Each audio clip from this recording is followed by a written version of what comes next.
Hey guys, welcome to Green Bean Fiction. So in today's video we are gonna see, what if Deku had Omnitrix and had massive harem? Part 21. Before starting, make sure to hit that like button and subscribe if you are interested in MHA fanfictions.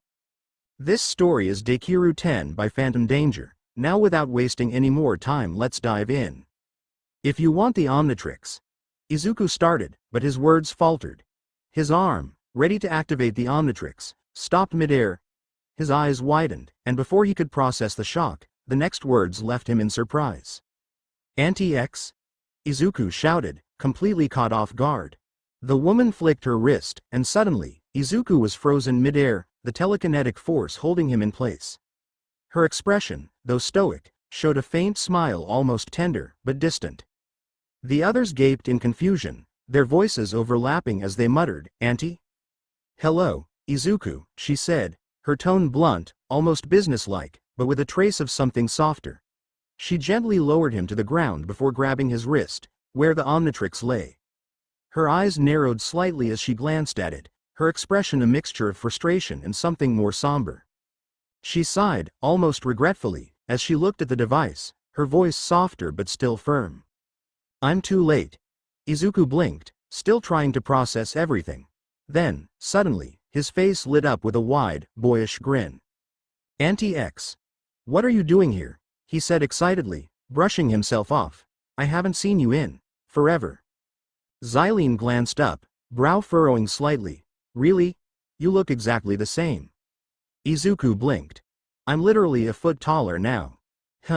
Are you sure?" she asked with complete sincerity. Ochako, still clinging awkwardly to Izuku's back, leaned around his shoulder with a confused look. Dekiru? Who is this exactly?" "This is Anti-X, Xylene," Izuku explained, still half laughing, rubbing the back of his neck. "She's a friend of my family." He was abruptly cut off by a furious voice from above. "Ya damn nerd, tell her to bring us down," Bakugo roared. Izuku and Ochako both glanced upward, and their eyes widened. A group of Class A and B boys were floating helplessly in the air, suspended mid-battle. Most of them were flailing or hanging limp, clearly having been neutralized by Xylene in a matter of seconds. Kaminari's eyes swirled as he drifted in a slow spin, smoke rising off his hair. Duh. Tetsu was twisted in a mid-air grapple with Iida, both frozen mid-motion like mannequins. Monoma was frozen mid-pose, mouth wide open as if shouting something dramatic. Kirishima waved awkwardly with a sheepish grin. Hey, Midoriya, little help?" Izuku cringed. Auntie, could you please let them down?" Xylene gave a long, disapproving sigh. "Boys," she muttered, then flicked her fingers. The group was instantly released. Wait, not like duh. Thud. Every boy hit the ground like a sack of bricks, limbs sprawling, and voices groaning in unison. My everything." Siro wheezed. "We got our asses handed to us by some tentacle lady," Kaminari muttered into the dirt. Kamakiri pushed himself up with a wince. "Not my finest moment." "I bit her. Didn't help," Dark Shadow said flatly. Xylene simply folded her arms. "They attacked first. I was merely responding accordingly." "You launched Juzo into a tree," Awase shouted, trying to sit up while supporting someone else. From the tree nearby, Juzo gave a weak thumbs up before slumping against the trunk. Izuku winced. "I didn't think she was that strong," Izuku said nervously. Ochako leaned closer to him, whispering, "Is everyone in your life terrifying?" "Mostly, yeah." Todoroki finally managed to push himself off the ground, brushing dust off his uniform as he approached Xylene, Iida walking in step beside him. "We apologize for the misunderstanding," Todoroki said calmly, bowing his head with quiet respect. "We assumed you were a threat." Iida bowed deeply as well. "Indeed. We take full responsibility. When we heard someone was searching for the Omnitrix, we reacted on instinct, out of concern for Midoriya's safety." Bakugo scoffed from where he was still half-seated. "TCH." Xylene didn't seem fazed in the slightest. She looked at them with a measured stare. "As you should," she said plainly. "Most who pursue the Omnitrix would kill to claim it. Reacting with force is a standard response." Izuku, meanwhile, stood there blinking, his brain visibly catching up. Then his eyes flew wide open. Wait. You know about the Omnitrix?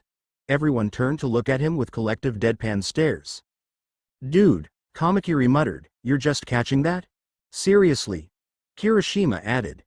Even Monoma, still nursing a bruised ego, mumbled, that's the dumbest thing I've heard all day, and I said some real dumb stuff earlier. Xylene rolled her eyes with a sigh that seemed centuries old. You're just as dramatic as your father, she muttered. Of course I know. I'm the one who sent the Omnitrix to Earth in the first place. The students all went silent, stunned into wide-eyed disbelief. Before anyone could ask the obvious follow-up question, the heavy double doors of UA suddenly slammed open. A rush of footsteps echoed out as Aizawa, Vlad King, 13, Cementos, and several other teachers stormed into the courtyard, clearly prepared for battle. We heard, Aizawa started, only to freeze mid-sentence when he caught sight of Xylene. His eyes widened, and the rest of his sentence withered in his throat. His tense posture dropped instantly. Oh. The rest of the staff slowed, then lit up in recognition. Xylene.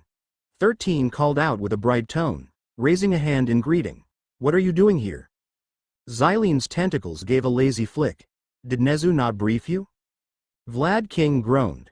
You know he never tells us anything until it's already over. Cementos glanced at the battered students scattered around the yard and winced. Please tell me none of you actually fought her. Aizawa rubbed his temples. Judging by the craters in the ground and Kaminari drooling in the grass, I think that ship's sailed. I zapped myself. Actually, Kaminari chimed in weakly from the dirt, raising a trembling hand. Self-inflicted. Not helping, Juzo mumbled from the tree. 13 chuckled softly, then turned to Xylene. It's good to see you again. How long has it been? 10 years. Closer to 10 or so, Xylene said with a thoughtful nod. Her gaze shifted to Aizawa, who immediately straightened like a cadet standing before a commanding officer. Shoda, she said, folding her arms, her voice cool but unmistakably amused. It's good to see you again. I see you finally started teaching. I had hoped you'd carry yourself a bit more, professionally. Aizawa started to sweat under her gaze. Right. Ahem. I was in the middle of a training session, so, please excuse my current appearance. Really? The other teachers said in perfect unison, each with varying degrees of disbelief and smugness. So this, sleep-deprived scruffy hobo, aesthetic is just a one-time thing? Vlad King asked, arms crossed, a smirk tugging at the corner of his mouth. Aizawa cleared his throat and straightened his collar. Of course. Dressing like this. Every day. He scoffed. That would be highly inappropriate for a school environment. Cementos rumbled dryly. Almost as inappropriate as bringing a sleeping bag to your lectures? Aizawa shot him a glare as laughter spread among the staff. Enough, he grumbled. Let's just head to Nezu before this becomes a roast session. Too late, Present Mike said, grinning as he gave Aizawa a thumbs up. You're already toast, buddy. Xylene turned, gesturing toward the building. We've wasted enough time. Come. We have important matters to discuss with Nezu. The teachers fell in step beside her, their tones shifting as they moved toward the entrance. 13 glanced over. Are you staying long this time, or is this another one of your in-and-out galactic checkups? That depends, Xylene replied. If things are worse than they appear, I might be here longer than planned. Cementos looked back at the courtyard filled with bruised students. Worse than this? Xylene raised a brow. Yes, that sobered everyone up. As the group reached the doors, Present Mike leaned closer to Aizawa and whispered, so that's the legendary Xylene who trained you. How come you never mentioned her? She's not someone you just name-drop, Aizawa muttered back. Besides, would you want to explain how your commanding officer could throw you through a wall with her mind every time you piss her off? Present Mike blinked. Fair point. The doors to UA shut behind them with a heavy thunk, leaving the students outside with a lot more questions, and one very stunned Midoriya. Heights Alliance. Okay. Hold up, your aunt's an alien. Mina blurted out, practically bouncing in place. Nearby, Sato was mixing batter while a few girls from Class B helped bake cookies and cakes, a little peace offering for the boys nursing their bruised egos. Monoma groaned from where he sat slumped over a table. Arg, and she tossed us around like ragdolls. Shoto nodded, rubbing the back of his neck. We barely even touched her. We had the element of surprise, Iida added stiffly, adjusting his glasses, and she still stopped me mid-charge with just a flick of her wrist. Bakugo sat off to the side, arms crossed and scowling hard, refusing to comment. Whoa, so you're telling me Midoriya's aunt just bodied all of you? Toru giggled, her voice teasing. That's kind of awesome. Ochako, still clinging lightly to Izuku's side, nodded. Yeah, not gonna lie, that's kinda cool. Meanwhile, Mineta had actual stars in his eyes. Finally, I meet a real alien, babe. And she yeeted me around like I was nothing. It's like the dream. Kaminari, nursing a lump on his forehead, grinned and gave Izuku a thumbs up. Bro, you gotta spill more. She's like ultra powerful and cool.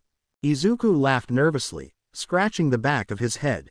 I mean, there's not much to tell. She's just really close to my dad. Everyone tilted their heads in confusion. What does your father have to do with it? Iida asked. Izuku froze, realizing too late that no one had properly explained his father's connection to everything. He hadn't been there when the teachers had told them about the Omnitrix, and clearly, they had left a few key details out. Taking a steady breath, Izuku began to explain about how his father, Hisashi Midoriya, had once been the greatest plumber in the galaxy, how he had fought Vilgax and won, how he had been a hero not just to Earth, but to countless worlds. How the Omnitrix was originally intended for him. When Izuku reached the part about his father's death, and how the authorities had lied to cover it up, even keeping it from his own mother, Bakugo's fist slammed into the table, his entire body trembling with rage. Those bastards lied about it. He roared, voice raw. A few students flinched. It took Shiro and Kirishima to hold him back before he did something worse. Nobody said a word for a long moment. The sheer weight of it all hung in the air, like a blanket no one could push off. At the counter, Sato muttered as he mixed the dough, "Man, greatness really does run in the family." The others nodded silently, a deeper respect settling among them. Even Kaminari, who usually cracked jokes, stayed uncharacteristically quiet, his usual grin replaced by something a little more serious. Mina broke the silence first, leaning back in her chair with a low whistle. Dude, your whole life sounds like some kind of space opera. Midoriya's a real-life sci-fi protagonist or manga or both, Jiro muttered under her breath, still processing. I always knew he was a badass. But I goddamn, Kaminari said, managing a weak chuckle. The tension finally eased a little, some of the heaviness lifting from the room. A few students shuffled in their seats, stealing glances at Izuku like they were seeing him for the first time. You think she was his partner? Momo asked after a thoughtful pause, tilting her head. Izuku nodded slowly. Yeah, probably. Dad always said they worked really closely, like, really closely. She'd visit every time he came back during the holidays. It was just normal to have her around. A small smile tugged at his lips. She always acted kind of strict, but it was more like she was watching over me, you know. Like family. Mina leaned across the table, beaming. Dude, your family's so cool. My aunt just sends weird socks on birthdays. Monoma, half covered in ice packs, scoffed dramatically. TCH. Nepotism. Figures Midoriya's family would have off-world connections, too. You're just mad you got curb stomped, Kaminari snickered. Twice, Toru added with a giggle. Monoma opened his mouth to snap back, then sagged with a heavy huff, completely defeated. ...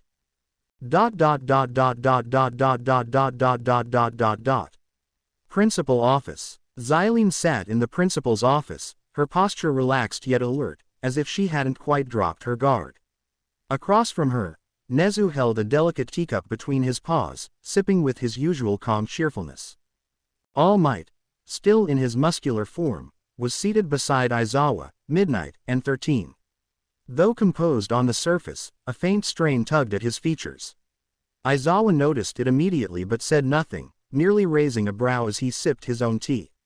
Midnight lounged with practiced ease, legs crossed and chin resting in her palm, eyeing the alien guest with open curiosity. Xylene held her own cup, filled with what Aizawa could only describe as Bug tea. He eyed the faint twitch of antennae still floating near the rim and calmly decided not to comment, though the visible wings gave him pause. It's good to see you again, Xylene, Nezu began warmly, setting his cup down with a light clink. It's been quite some time. Xylene offered a nod, her expression softening slightly. Yes. Apologies for my long absence. Her gaze flicked toward All Might, who still wore that persistent smile, too tight at the corners. She narrowed her eyes, noting the tension in his frame. A shame I was in hibernation when the Omnitrix was launched. It was supposed to reach Hisashi. His DNA was the intended target. But... She exhaled deeply, setting her cup aside. That's a story I'd rather tell Izuku myself. He deserves to hear it, All Might said, his voice solemn but steady. The truth about his father's sacrifice. And how the Omnitrix ended up with him. It would mean a great deal. Xylene nodded. It's time. Midnight leaned forward with a grin, hands clasped in her lap like a student waiting for a pop quiz. So, you're not just here for a surprise reunion, are you? Xylene gave a small huff of amusement. Clearly, Nezu hasn't told you much. Judging by how surprised you all are to see me, he kept my arrival to himself. I wanted it to be a surprise, Nezu said with a chipper squeak, tail swishing behind him. He didn't even try to hide his delight. Aizawa shot him a look, flat and unimpressed. The kind that said you could have warned me without uttering a word. Well, let's get to the matter at hand, Nezu said, setting down his teacup. Ever since the Omnitrix latched onto Midoriya, there's been a noticeable uptick in alien activity on Earth. Xylene let out a slow sigh.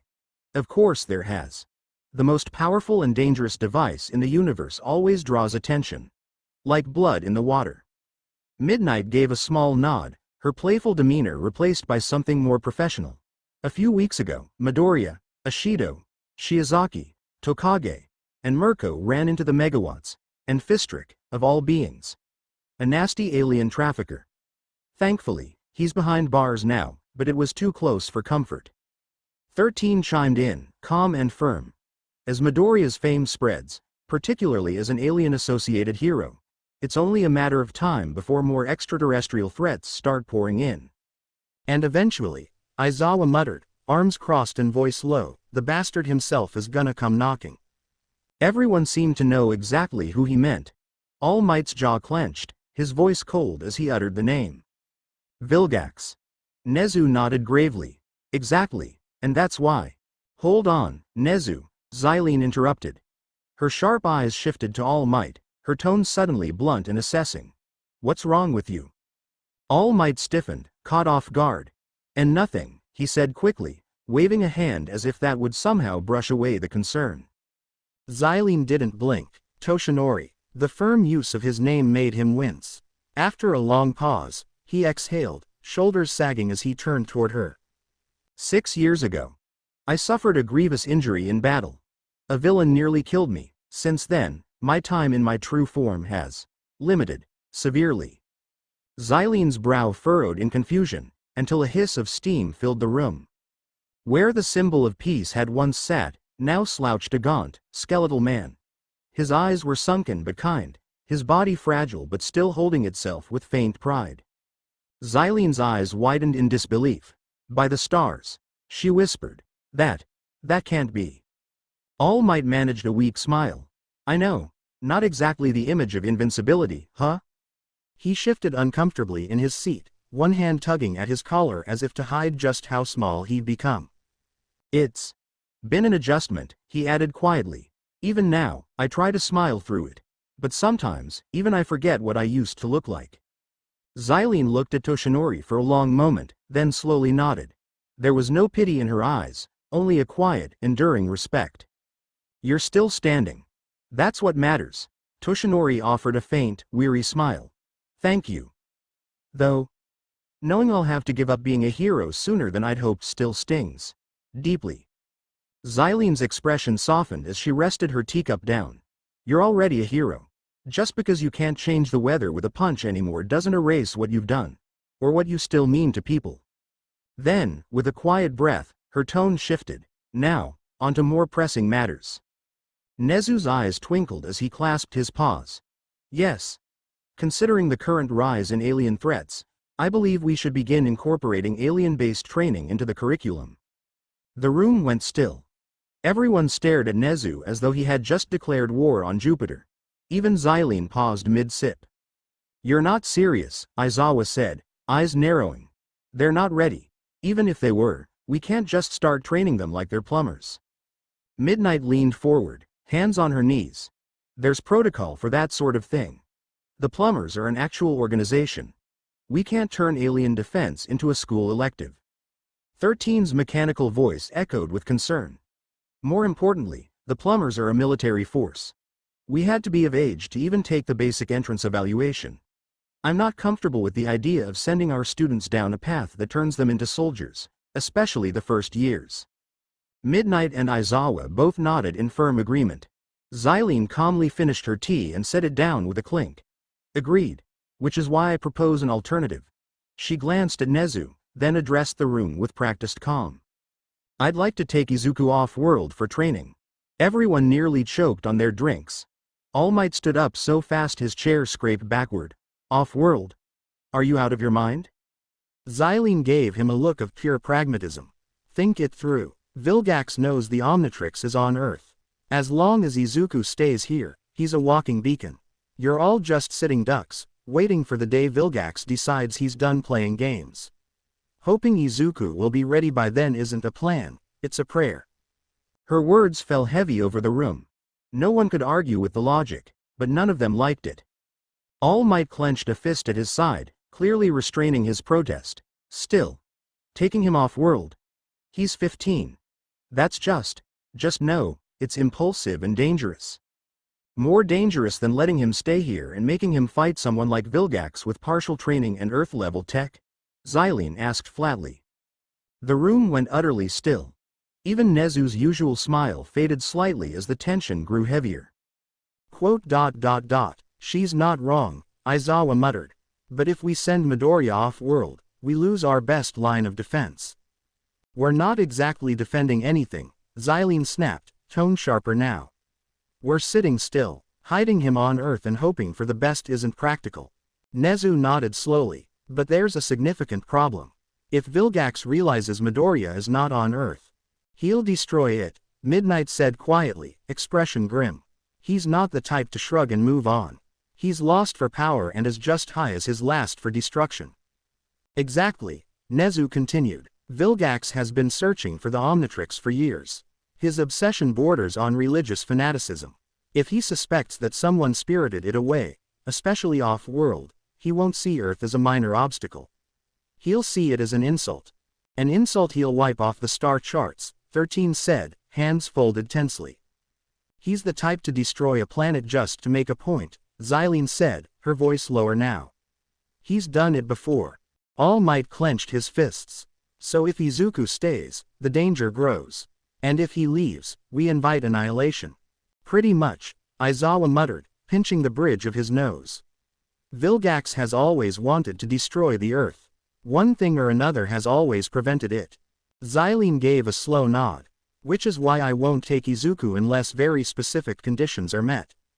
Conditions? All Might asked cautiously. Nezu nodded with a cheerful twinkle, returning to his eye. Yes, we've come to an agreement.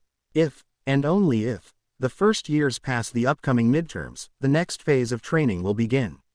Until then, no one leaves this planet. Midterms, Midnight echoed, raising a brow.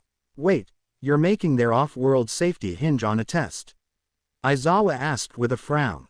Yes, Nezu and Xylene said bluntly.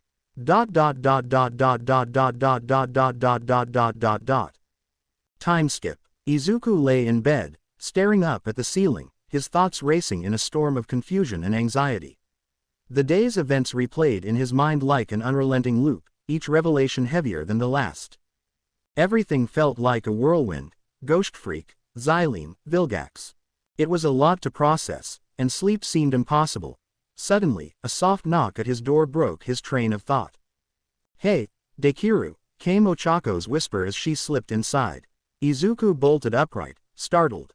Oh Ochako, what are you? She pressed a finger to her lips. Shish, you'll wake everyone, she said with a smile, lowering herself onto the floor cross-legged like it was routine. Izuku flushed. Right. Sorry. I just wasn't expecting anyone. I wanted to check on you, she said gently. But really, it was more than that. After what happened with Ghost Freak, the fear of losing him had made her feelings harder to ignore. Being near him felt like the only way to calm her racing heart. Izuku tilted his head, still flustered. Check on me, why? She chuckled. Come on, Dekiru, you just found out your aunt's an alien. That's not exactly a normal day. He gave a sheepish smile, scratching his head. Yeah, that definitely tops the list. At this point, I'm almost numb to it. Just waiting for the next curveball. Honestly, weird stuff just follows you around, she teased. He laughed lightly. You're not wrong. I'm bracing for whatever's next. You've jinxed it now, she grinned. Without warning, she flopped onto his bed with a carefree giggle. Izuku's breath caught in his throat, cheeks burning. He wasn't used to this, having someone so casually invade his space, especially someone like Ochako. She stretched out beside him, hands behind her head, eyes on the ceiling. Ever think about space? She asked, her voice drifting into a soft Kansai lilt. Floating up there, surrounded by stars, sounds amazing, doesn't it? Izuku blinked at the sudden topic change but found himself smiling. Just imagine it, she continued, turning onto her side to face him. Earth getting smaller beneath ya, moving like you're swimming through nothing. Did ya know people get taller in space? No gravity holdin', I'm down. Her excitement built with each word, hands gesturing wildly as her eyes sparkled. And the way you move, pushing off walls just to get anywhere, like some kinda zero-gravity dance. Oh, and black holes, super scary, but cool, right? Izuku sat up, captivated by her enthusiasm. You really love space, huh? He asked with a smile. Course I do, she said proudly, propping herself up on her elbows. Ain't it something, though? Bein' so far from Earth, but still feelin' like it all matters. Kinda get it, Izuku said, leaning back slightly. It'd be amazing to see my alien's home planets up close, you know. Ochako turned her head to look at him, curiosity shining in her eyes. I mean, just think about it, getting to walk around on the worlds where Heat Blast, 4 arms, or upgrade come from.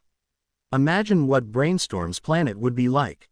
His green eyes lit up as he started to ramble. I bet it'd be kinda like Island, but even more advanced. Tons of scientists, everyone constantly inventing new tech, debating theories. I don't know, maybe even whole cities designed like giant laboratories. Ochako giggled. Bet they'd all be so condescending, she teased. Then, in an exaggerated, mock British accent, she straightened her posture and sniffed. Ah yes, I am far superior. She switched her tone. No, I am far superior.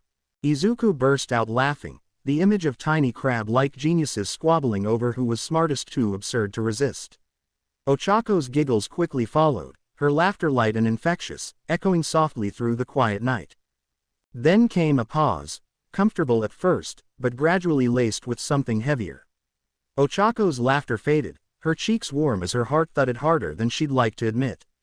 Meanwhile, Izuku's mind drifted back to something that had been bothering him all day.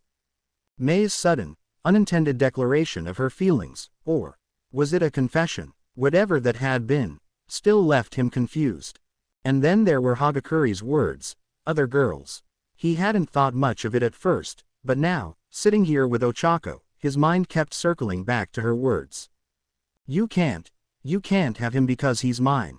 Izuku's face turned red, his chest fluttered at the memory. Could she, like him? Was there a chance that Ochako had romantic feelings for him? His heart rate spiked at the thought. He swallowed hard, stealing a glance at her. She was casually fiddling with the Omnitrix, turning the dial with an absent-minded click. Completely unaware of the storm of emotions brewing inside him. Hey, oh Ochako. Izuku started, hesitantly. She hummed in response, still focused on the Omnitrix. He inhaled sharply. What did you mean earlier? When you said, he's mine. The dial slipped from her fingers. Ochako went completely rigid, her heart rocketing into her throat. Heat flooded her face as every single embarrassing emotion from that moment came rushing back. Oh gosh. Her hands flew to her cheeks as she stammered, Ah, I didn't. She squeezed her eyes shut and forced herself to exhale. No running. Not this time. This is it, my chance. If I don't say it now, I never will. I just have to tell him how I feel. Use it as fuel to get stronger, to be a hero who can save people, make money for my parents, and stand on my own.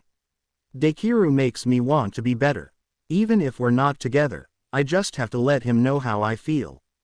Izuku watched as she gripped his sleeve tightly, her fingers trembling slightly. The intensity of the moment made him gulp. Dekiru. Ochako finally spoke, her voice wavering yet filled with determination. I think you're amazing. A soft hum filled the air as random objects in Izuku's room began to lift off the ground. You're really cool, and I kinda. Ochako squeezed her eyes shut. Just say it. No higher power's gonna stop me.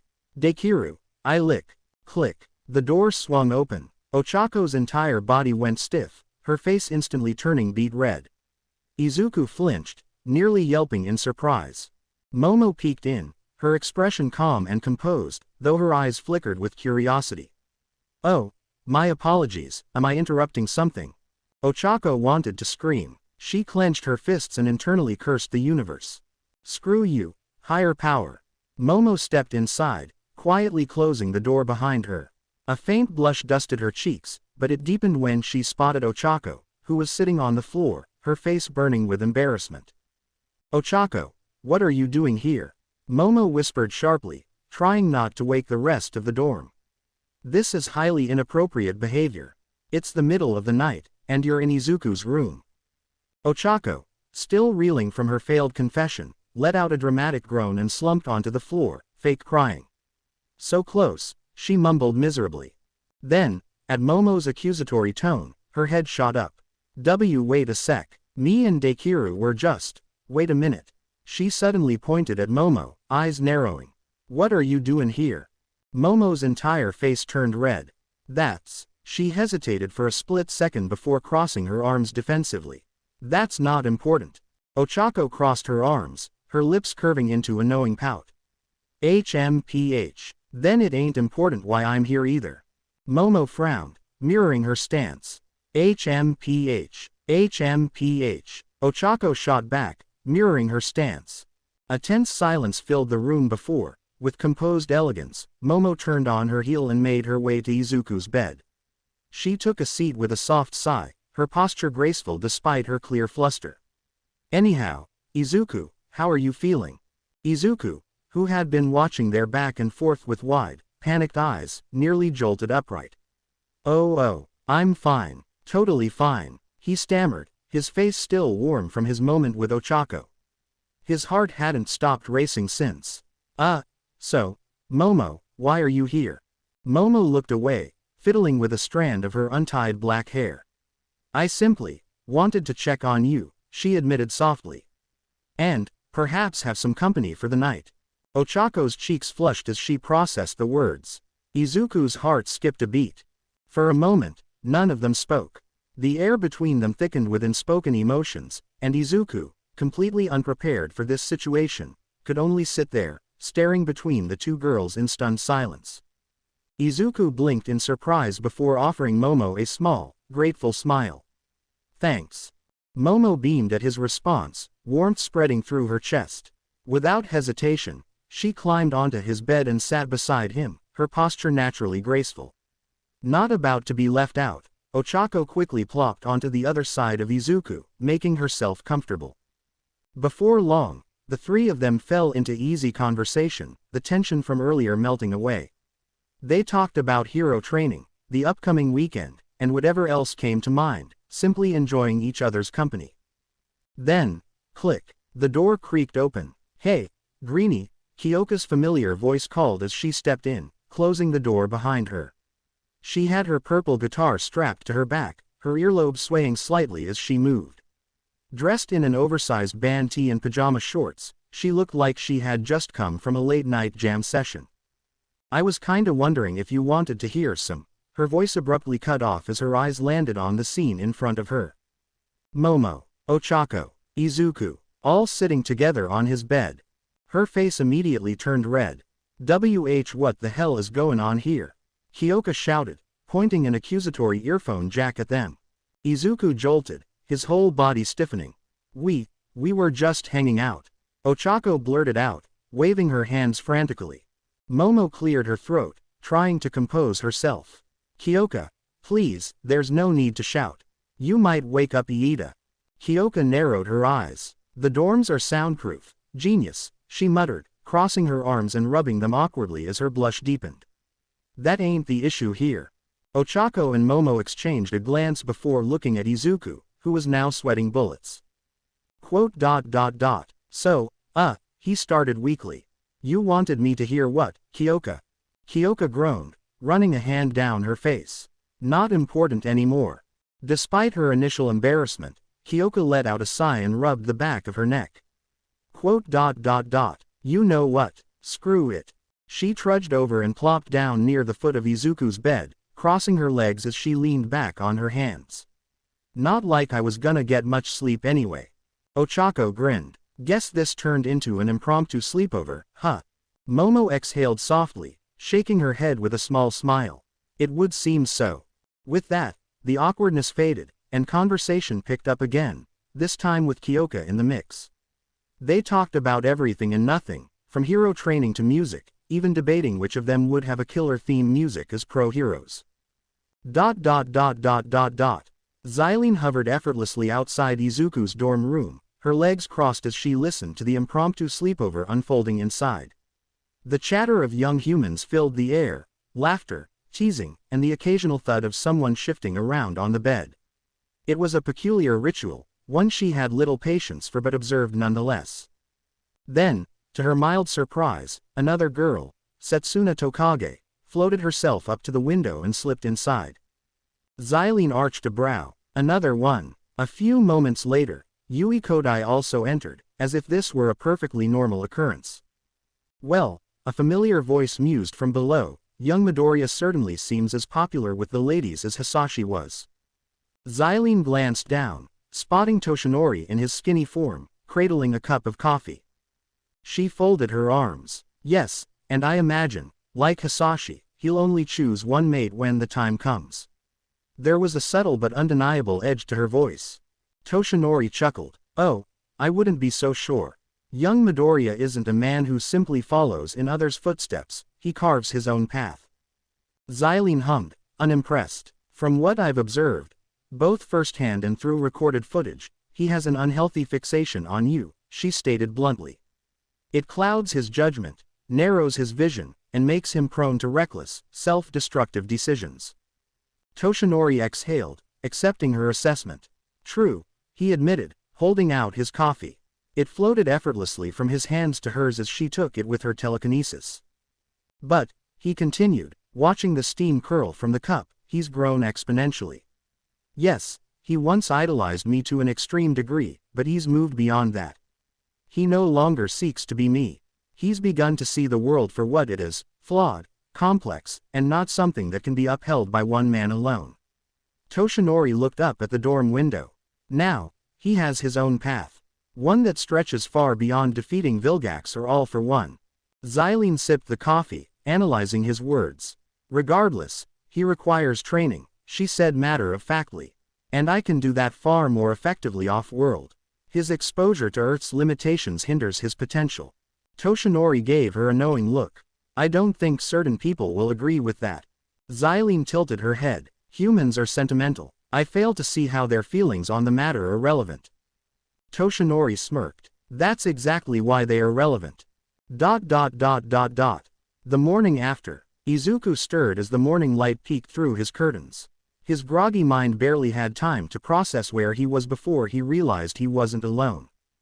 Momo, Ochako, Kyoka, Setsuna, and Yui were still in his dorm, scattered in various states of sleep. Ochako had curled up at the foot of his bed, Kyoka was half slumped over his desk chair, Setsuna sprawled across the floor, and Yui was sitting against the wall, head drooping slightly. Momo, somehow, had managed to sleep with perfect posture, resting beside him with her arms neatly folded. And that's when reality crashed into him. Oh no. His face burned red as he realized he had spent the night with 5 girls. His brain short-circuited. Before he could process his impending heart failure, Ochako let out a tiny yawn and sat up, rubbing her eyes. She blinked, taking in her surroundings before suddenly stiffening. Oh crap, that was enough to get the others stirring. One by one, they realized the situation and, in an instant, the mood shifted from drowsy comfort to full-blown panic. We have to sneak out, Kyoka whispered, her voice sharp as she quickly untangled her ear jacks. If Iida sees us, he's gonna give a whole damn speech. Ochako tiptoed to the door, pressing her ear against it before cracking it open just enough to peek outside. She darted her head left, then right. I think the coast is clear.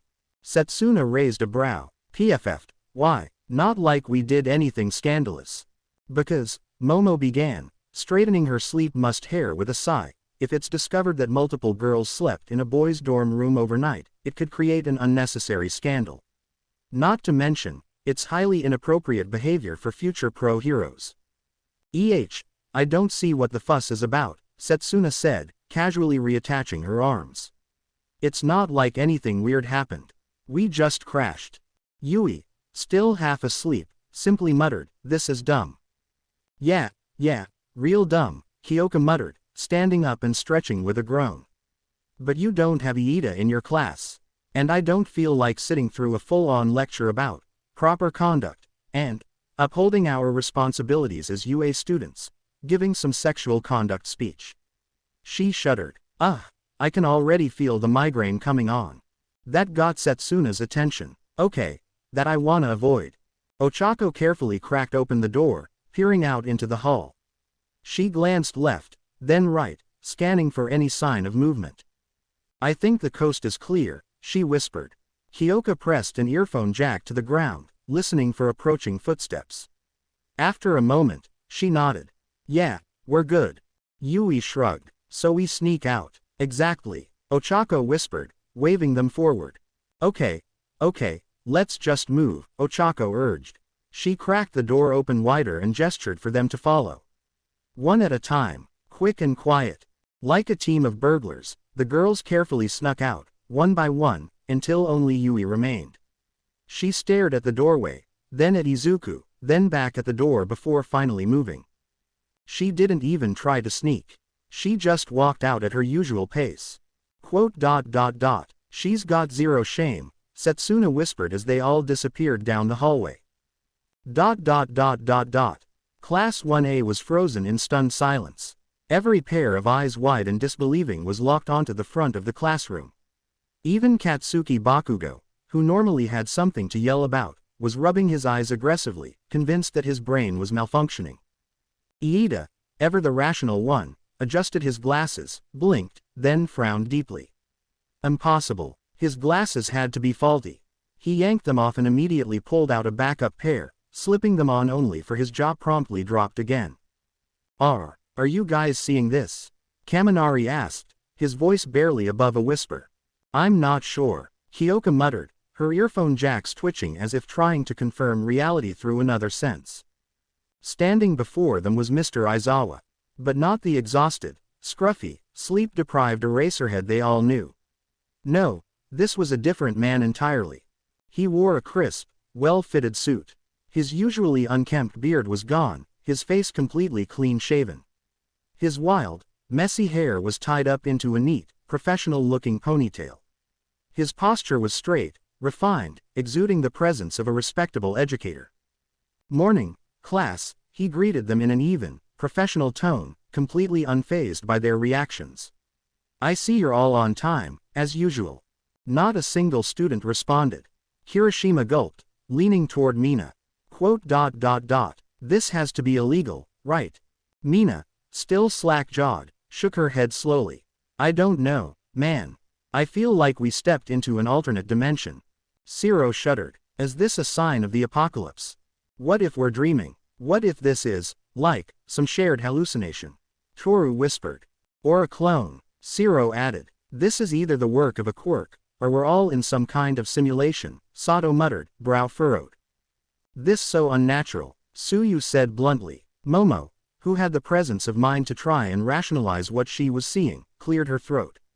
Sir, if you don't mind me asking, Why the sudden change? Aizawa blinked at her, then casually adjusted his tie. I had a meeting with the school board this morning. They requested I look more presentable when representing UA. Silence. Then, hell nah. Bakugo pointed at him accusingly. Who are you, and what the hell did you do with Eraserhead? Aizawa sighed, rubbing his temple. It's still me, Bakugo. No, it ain't, Mina said, practically standing on her desk. Where's the scruff, the eye bags, the, I hate life, energy? Yeah, Kaminari added, shivering. You look like you slept. I did sleep, Aizawa replied plainly. The class collectively recoiled in horror. Mr. Aizawa actually sleeping, Hagakure gasped. That's unprecedented. Unnatural, Shiro whispered. Blasphemy, Tokiyami intoned darkly. Shoto, who had been silent until now, narrowed his eyes slightly. I think he looks good. The entire class turned to stare at him. Aizawa, taking full advantage of their distress, simply grabbed the lesson plan from his desk and flipped it open. All right, if you're all done freaking out, we have work to do. We have important matters attend to. No one moved. At that moment, Mineta, who had been oddly quiet, stood up and pointed dramatically. Imposter. WHO, are you, and what have you done with RHOBOLIKE, exhausted, coffee-dependent teacher? Aizawa sighed, pinching the bridge of his nose. I am your teacher, and I'm still coffee-dependent. I just shaved. A tense silence followed. Then Kaminari muttered, this is weird. Mina nodded. It feels wrong. Kyoka shuddered. This is worse than seeing my dad in a suit. Maybe he's finally taking his job as an educator seriously. Iida said. The classroom door slid open with a soft whoosh, immediately snapping everyone's attention to the entrance. Xylene stepped inside, her violet eyes scanning the room with a cold, calculating gaze. Her presence seemed to bring a tangible shift in atmosphere, clinical, commanding, and quietly intimidating. To the class's utter shock, Aizawa visibly tensed. A single bead of sweat rolled down his temple. Izuku's heart skipped. He'd seen Xylene be blunt and exacting before, but watching her direct that piercing stare at Aizawa sent a chill down his spine. I see your class is punctual, Xylene observed, tone neutral but cutting. Her eyes narrowed slightly. That's an improvement. I'm glad to see you've finally revised your teaching style.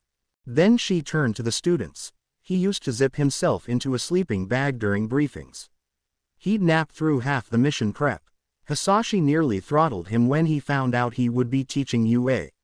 He said, and I quote, if my son's going to be trained at the top hero school in the country, I want him to have competent instruction, not a human burrito with an attitude problem. Aizawa's eye twitched. His jaw flexed just slightly, and his scarf shifted as he subtly nudged his bright yellow sleeping bag further under his desk with his foot.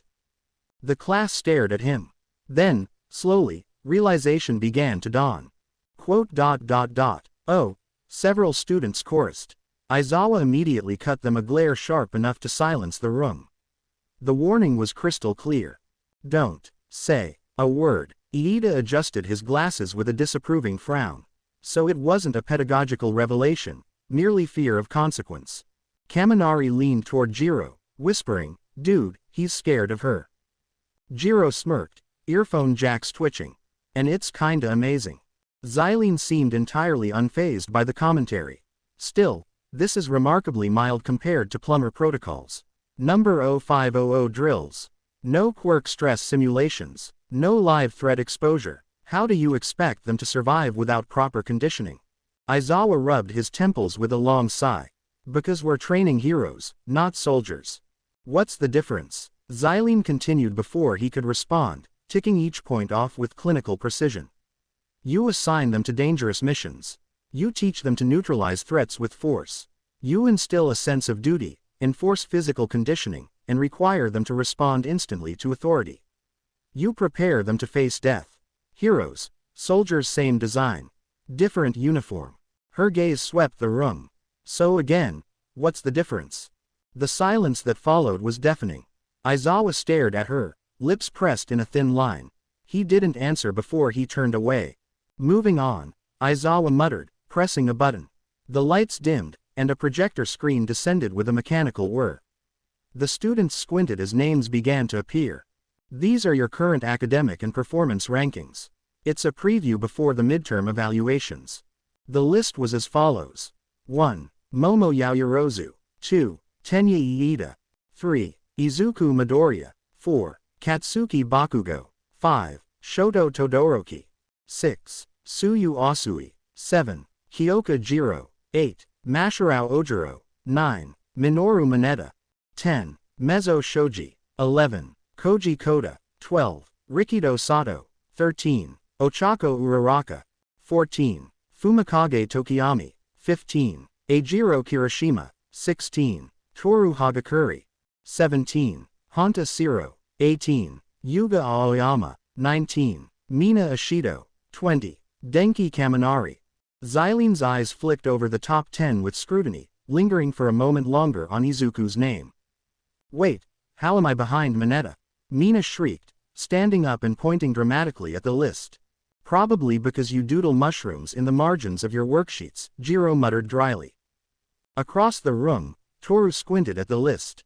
Wait, Yaoyorozu's ranked above Midori. Wow. Go Momo. Momo flushed slightly. I just study regularly. Izuku rubbed the back of his neck with a nervous laugh. I guess I've been a little distracted lately. You have been spacey, Tsuyu added with her usual blunt honesty. Hey, Kaminari whined from the bottom of the list. Why am I always last? Because electricity can't fix stupid, Bakugo growled. Harsh, Kaminari pouted. These are your current standings within the class, Aizawa said, gesturing to the screen. Your performance will also be relayed to your parents during the upcoming Parents' Day. Groans echoed through the room. And with midterms approaching, you'll have the opportunity to raise or lower your standing based on how you perform. Oh right, Mina smacked her forehead. Parents' Day. Totally forgot that was coming up. Kaminari's face lost all color. Oh crap, if my mom sees I'm in dead last, I'm so gonna die.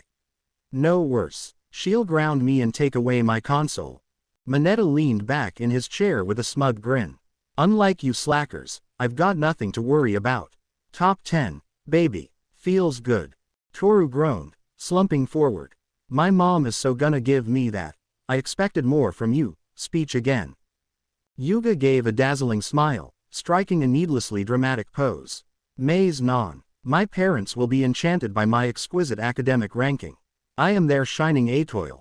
Sato gave him a dry look. Dude, you're 18th. Minor detail, Aoyama whispered. Aizawa gave a sharp glare, his eyes glowing faintly red under the projector light. Instantly, the room dropped into dead silence. He sighed, pinching the bridge of his nose. As entertaining as this is, I've been asked to inform you on behalf of Principal Nezu that your midterms will be changing. Slightly. The silence shifted into uneasy murmurs as heads turned and questions began to ripple. Changing how? Siro asked. Mineta immediately panicked. Wait, are they gonna toss us into another death trap again? I am not ready for that emotionally. Kyoka rolled her eyes. It's UA. They always throw in something insane. At least this time we'll be braced for it. To help prepare you for the upcoming exam. Aizawa paused, glancing to the side. Xylene will be taking point. All heads turned as Xylene calmly walked to the center of the room. Her posture was upright, composed, almost regal.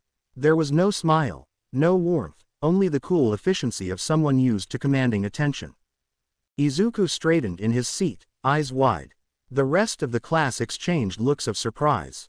Xylene stood tall at the podium, her piercing violet eyes sweeping across the room. I assume most of you have heard of me from Izuku, she said, tone even but firm.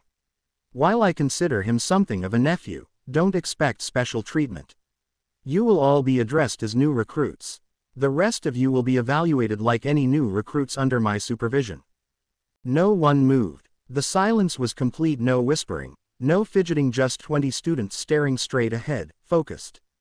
The upcoming exam will assess how well you can adapt to extraterrestrial threats. As such, I'll be instructing you alongside Toshinori All Might, she corrected herself with a small nod. His insight will complement mine. Yaoyorozu raised her hand politely. Xylene gave a small nod of acknowledgement. Will this interfere with our normal hero course schedule? Momo asked. Aizawa answered before Xylene could. UA isn't bound by traditional academic structures. We adapt our curriculum to suit the needs of real-world heroics. And lately, Xylene added, alien interference has become more common. Your school believes it's time to see how well you handle something, not of this earth. There was a stir across the room. Murmurs rose briefly before falling quiet again. So wait, Kaminari said slowly, brow furrowed as he tried to keep up, like, we're fighting aliens for midterms. Wait, seriously, cool. Mina practically bounced in her seat. Whoa, hold on. Iida raised both hands in a textbook calming motion. Let's not jump to conclusions. There has been no official announcement, and assuming interstellar combat. Ooh, are we going off-world? Mina blurted, hand shooting into the air like she was volunteering for a class trip to Jupiter. Because I am so down for a space exam. Xylene closed her eyes and exhaled slowly through her nose as the room dissolved into excited chatter.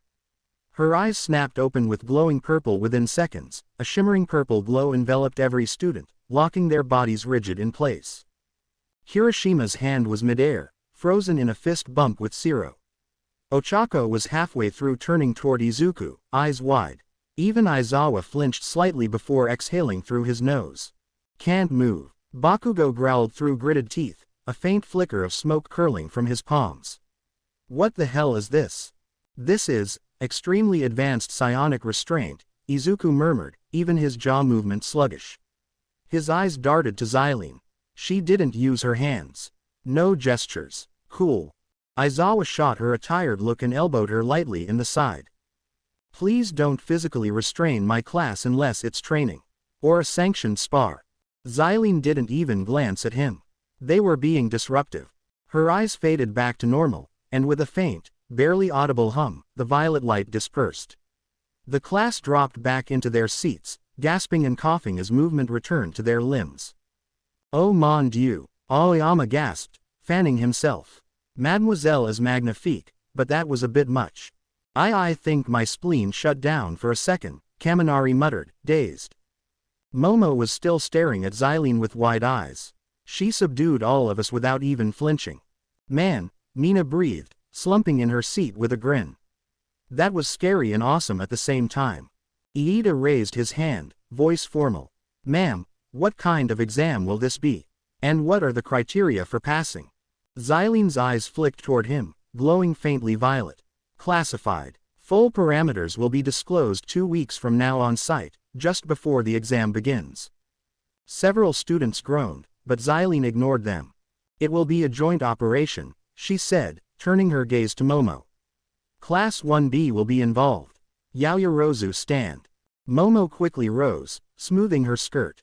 Why yes. You, Itsuka Kendo, and Narangeki Shota will serve as squad leads, Xylene continued, leading both classes will fall to the 3 of you. Failure will not be accepted. Izuku blinked, watching her go, his brow furrowing. Wait, Momo, Kendo, Shota, those are all class reps. His fingers curled slightly at his side. But I'm Class A's other representative. So why didn't she include me?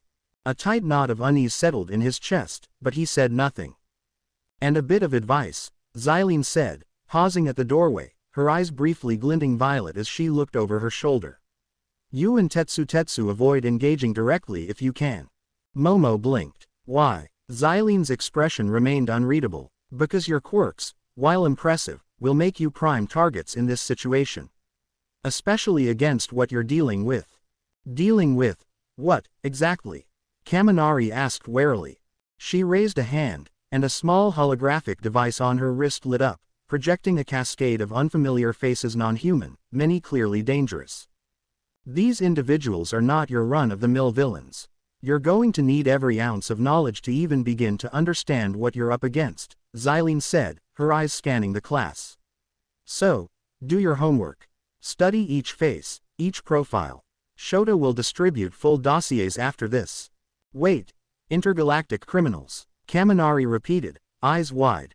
Kyoka frowned. You mean, like, actual space fugitives?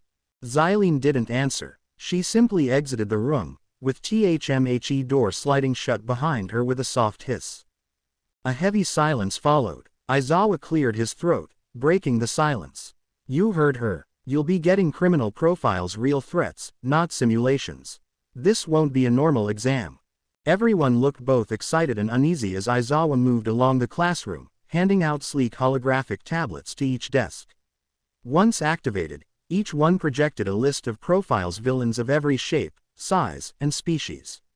Some were vaguely humanoid, others monstrous, and a few bore unsettling resemblance to some of Izuku's known transformations. Whoa, Midoribro, check this out. Kaminari leaned over, showing Izuku an entry depicting a towering blue Tetraman locked in mid-battle. He looks just like your four arms. Izuku blinked as he studied the image. Whoa, cool. Aizawa remained silent as he leaned against the wall, arms folded, watching the class. They're excited. Of course they are. But this isn't just another school exercise. His gaze drifted to Izuku, who was already flipping through the files like they were the Holy Grail. They don't understand the scope of what's coming. He glanced at the corner of his tablet where a classified tag blinked red over the name, Element X. ...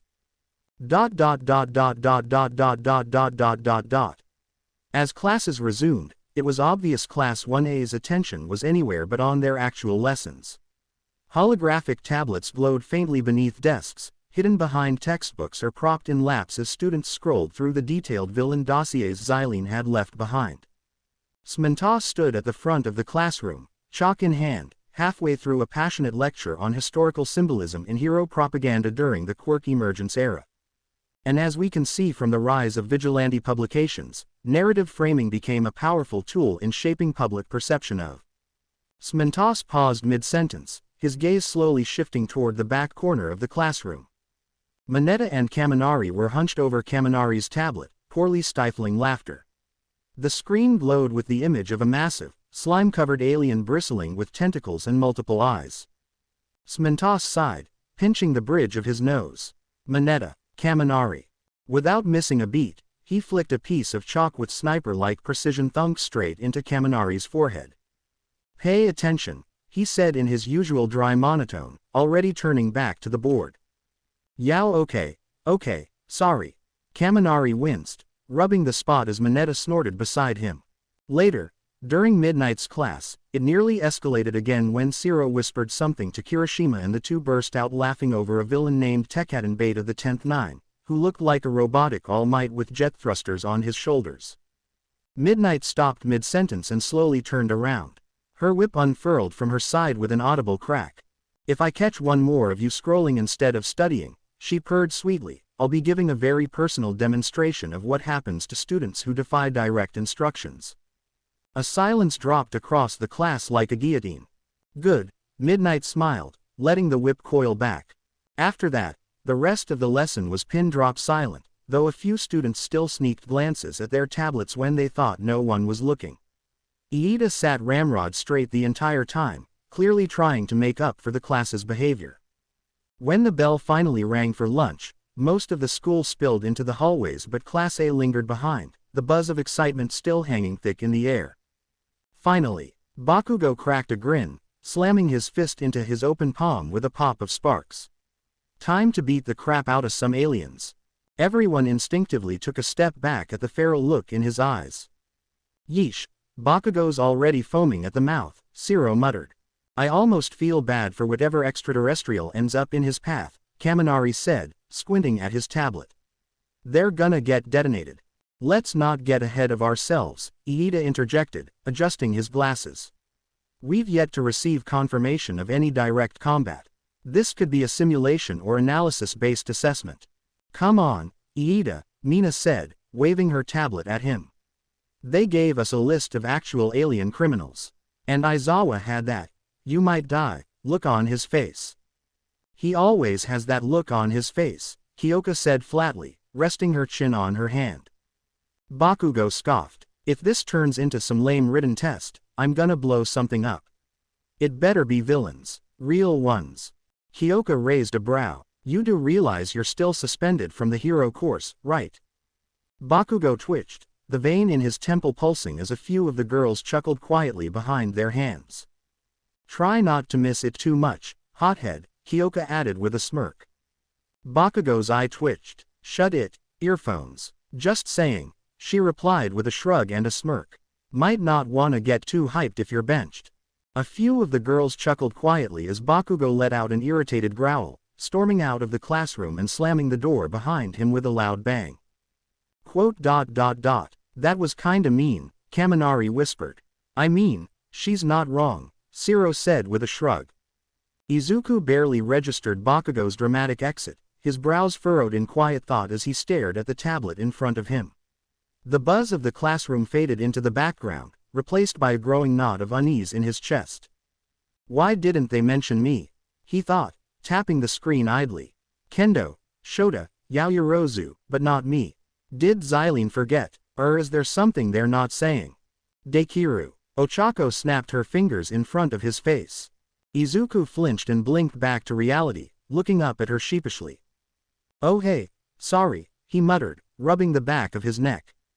Ochako gave him a soft smile and plopped herself down in Bakugo's now vacant seat, spinning it around so she could face him. She placed a small box of mochi on his desk. What's got you all mopey? She asked. Kyoka, Momo, Iida, and Todoroki joined them, dragging their desks into a loose circle to form an impromptu lunch table. I figured you'd be the most hyped about this, Todoroki said evenly, lifting his chopsticks. I mean, yeah, Izuku said with a small smile. We could be up against real intergalactic criminals. And with the Omnitrix, I guess that's kind of becoming my normal. Ochako giggled softly. Kyoka chuckled too, though it came out a little more high-pitched than usual.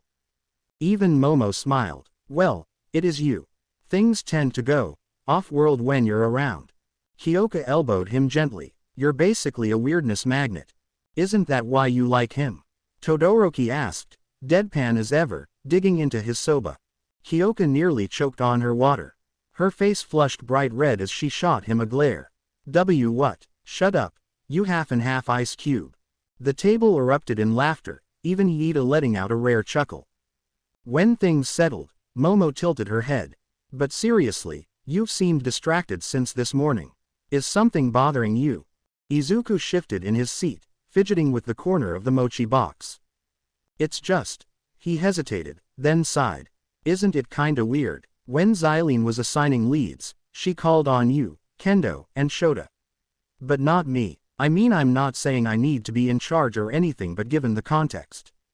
Momo placed a thoughtful finger to her chin. That is odd, but I'm sure there's a reason. Kyoka frowned slightly. Maybe she's planning something else for you. You do have a one-of-a-kind alien device strapped to your wrist, Ochako added. Maybe that's part of it. Izuku still looked unsure, eyes flicking down to the Omnitrix. Well, whatever it is, Momo said confidently, I'm sure there's a reason. And if it's important, they'll tell you when it's time. I know, Izuku mumbled. But it's still bugging me. Ochako gave him a reassuring smile and slid the mochi closer. Whatever the reason is, I'm sure it'll come up soon. And hey, if there's trouble, you'll find your way right into it anyway. Whether you're assigned or not, Kyoka muttered, face still pink but smirking now.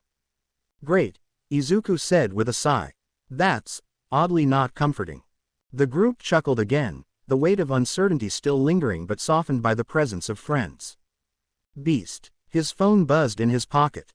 He blinked, pulling it out and glancing at the screen. All Might. Have lunch with us. Izuku tilted his head, confused. Before he could respond, another buzz hit. All Might. Now, he nearly jumped in his seat. You okay? Ochako asked, raising an eyebrow. Yeah, just. Izuku stood up abruptly, nearly knocking his chair back. Gotta go. Teachers. Stuff. Kyoka narrowed her eyes. That didn't sound sketchy at all. Momo watched him curiously as he fumbled for his tray. We'll save your spot. Thanks, he blurted, already halfway to the door.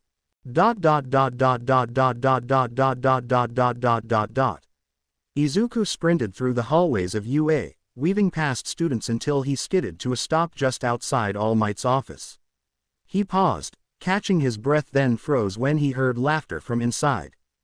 And then Hisashi dropped to his knees like a dramatic anime protagonist, hands clenched, practically begging. All Might's voice roared from within, laced with unrestrained amusement. And that's exactly when Nezu walked in. Izuku blinked, caught between curiosity and confusion. All Might wiped a tear from the corner of his eye. I swear, he had the Pikachu face, wide-eyed, frozen on the floor. Nezu just stared, and then slowly closed the door without saying a word. They both burst into laughter again, a mix of fondness and secondhand embarrassment.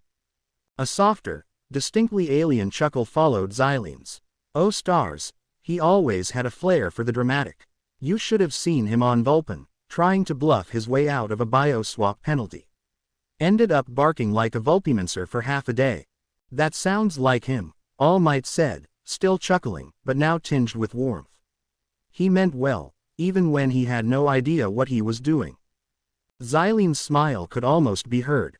He was stubborn, earnest, a little reckless. Reminds me of someone else. Izuku lingered just outside the office door, the muffled laughter still echoing behind it. His brows furrowed slightly as he leaned in, pressing his ear to the cool metal. They're definitely talking about Dad, right? He thought, heart thudding with a mix of curiosity and hesitation. Inside, Xylene's voice drifted through again warm, mid-laugh. Oh, you should have She suddenly paused, violet eyes narrowing just slightly. All Might glanced up from his cup of tea, catching the shift in her expression. Something wrong? He asked. Xylene's gaze flicked toward the door. Seems we got little eavesdropper. Before Izuku could even back away, he felt a weightless pulse around him. A soft violet aura shimmered around his body like heat off pavement, and then he was floating. Wah! Izuku yelped, legs dangling as he hovered involuntarily. The door slid open with a gentle whoosh, and the telekinetic grip guided him inside like a balloon on a string. With a firm but gentle tug, he was deposited onto the couch with a soft plop. Xylene raised eyebrow, arms folding. Eavesdropping is considered rude, even on my world, Izuku. Izuku's cheeks burned red as he sat up quickly and bowed his head. Sorry, I didn't mean to. I heard you laughing and... All Might chuckled, rubbing the back of his neck. No harm done, young Midoriya. You're not the first to get curious when adults start telling old stories. Xylene gave a small smirk, but her eyes softened as she looked at Izuku. You've got your mother's kindness, and your father's curiosity. It's unmistakable. Toshinori chuckled under his breath, rubbing the back of his neck. Ah, yes, definitely inherited Hisashi's boundless enthusiasm, too. He gestured to the tea set. Come, young Midoriya, have a seat. We've got some important things to discuss. Among other things, Xylene added, with a slight gesture. The teapot lifted on its own, steam trailing as she poured a fresh cup. The teacup then floated toward Izuku and settled gently into his hands. Thanks, Izuku mumbled, blowing on the tea. He stared into it for a beat, then finally looked up. So, he began slowly, are we going to talk about it now? He set the cup down. I mean, you know about the Omnitrix, you said you sent it here and back there, you mentioned Dad. Were you two plumbers together? Were you working for the same team? Why didn't you ever tell me? His words tumbled out too fast, too clumsy, his breath catching on the edge of something he'd clearly been holding back for longer than just today. Xylene exhaled through her nose, glancing sidelong at Toshinori. And there it is, the Midoriya ramble. Just like his father. Toshinori gave a wry smile. It's endearing. In small doses. Xylene raised a hand gently, and Izuku went quiet, blinking in surprise. Her tone shifted soft, but heavy. Before anything else, Izuku. I owe you an apology. He looked up, confused. What for? She pointed at the Omnitrix on his wrist as if it were disease that she had given him. For that. Izuku's body stiffened slightly. It was never my intention for you to bear the weight of the Omnitrix, Xylene continued, her voice quieter now. That burden should have never fallen upon you. And yet, through my failure, it has. She bowed her head slightly, her normally proud posture dipping ever so slightly in what could only be described as shame. Xylene exhaled slowly, then straightened, brushing invisible dust from her sleeves. I owe you an apology, Izuku Midoriya, she said at last. You should have never been dragged into this. Izuku felt his stomach twist. And no, it's okay. He rushed to reassure. I mean, sure, it's a lot, but I don't regret having it. It's helped me save people, and... No, her voice cut in, you're brave. That much is clear, but bravery doesn't change the truth. You shouldn't have to carry this. You're a child, Izuku. And I failed to protect you from that burden. I failed Hisashi. Izuku sat still, the cup of tea growing lukewarm in his hands. He hadn't taken a sip. Not since she'd pointed at the Omnitrix like it was a loaded weapon strapped to his arm. A long silence settled over the room. The light hum of the office's ceiling fan and the faint ticking of the clock on the wall filled the space. Izuku hesitated, the silence growing heavy between them. Then how did it end up with me? Xylene let out a slow, bitter breath, as though dragging the words out from a wound that never quite closed. Because of him, she muttered. That man. There was a weight behind her voice that caught Izuku off guard more than frustration. Grief. Regret. I was transporting the Omnitrix with your father, she said, slipping into that faraway tone people used when lost in memory. It was supposed to be routine. A simple jump through the Yuri district. But someone tipped off Vilgax. We didn't even have time to call for backup. Izuku's fingers curled into fists. We couldn't let the Omnitrix fall into his hands. So, I activated a backup protocol, a last resort. In case we failed, I put in an emergency DNA protocol so the Omnitrix will only activate with DNA encoded. She paused, looking away. I used your father's DNA. Izuku widened as his brain began to click. I input Hisashi's biosignature into the Omnitrix, she said slowly, as if trying to justify it to herself. I didn't have time to wait for galvanic clearance. It was the only way to lock it. He agreed. He understood what was at stake. Toshinori's gaze dropped to the Omnitrix. But, since Hisashi, he trailed off, the implication too heavy to finish. Izuku exhaled shakily. It recognized me, his only living descendant. His voice was soft, distant, as he looked down at the device on his wrist. I was prepared to give up my life to ensure it wouldn't fall into his hands, she said, her voice sharper now, as if the memory itself still cut her. I told Hisashi to take the Omnitrix and escape while I distracted Vilgax. He agreed. She paused, her mouth pressing into a thin line. Or so I thought. Izuku's breath hitched. Xylene's gaze hardened. I didn't realize until it was too late he lied to me. He didn't take the Omnitrix. Instead, he left it with me, concealed in the decoy pod I was supposed to use as bait. The weight of her words sank in like lead. I thought I was leading Vilgax away with a false signal while Hisashi escaped with the Omnitrix, she continued, her voice tight with frustration. But by the time I realized what he'd done, I was too far to stop him. Izuku's chest ached, a lump forming in his throat. Hisashi. Xylene's expression softened, though her voice remained laced with bitterness. That reckless, maddening man. He knew he wouldn't make it out alive. He didn't even give me a chance to argue. He just acted as if his life was his alone to sacrifice. Her tentacles coiled slightly, and she let out a small, bitter laugh. That was always his way. So selfless it made you want to scream. He always had to play the hero. Izuku swallowed hard, staring down at his lap. His father's sacrifice had always felt distant, like a fact of history rather than something he could truly grasp. But hearing it now, in such vivid detail, it hurt. I didn't make it far, Xylene went on. Whoever tipped off Vilgax. They didn't just want the Omnitrix. They wanted us gone. I was ambushed again as I tried to reroute my course. She looked down, eyes narrowing. I fought back, of course. Managed to shoot the bastard out of hyperspace. But my ship barely survived in aftermath. Izuku's eyes widened slightly. I was critically wounded. The system's auto triggered the medical fail-safes. Stasis mode activated, forcing me into hibernation. She paused, her gaze distant, like she was reliving the moment. When I realized I could no longer protect the Omnitrix, I had no choice but to eject it.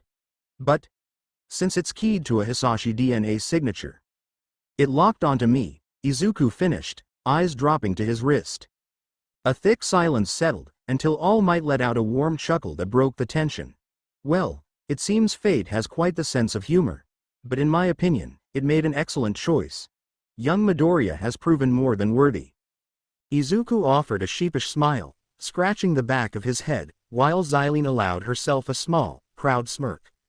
He's accomplished incredible things in just a few months, All Might continued, nodding with conviction. You and Hisashi both would be proud. Xylene's expression softened. Yes. I believe we would. Her voice lowered, more serious now. But if he's going to continue wearing the Omnitrix, he'll need to be ready for more than just Earth-level problems. The threats out there don't play fair. Izuku's brows furrowed as something clicked in his head. Wait. Earlier, you mentioned the other representatives leading the midterm exam. You didn't include me.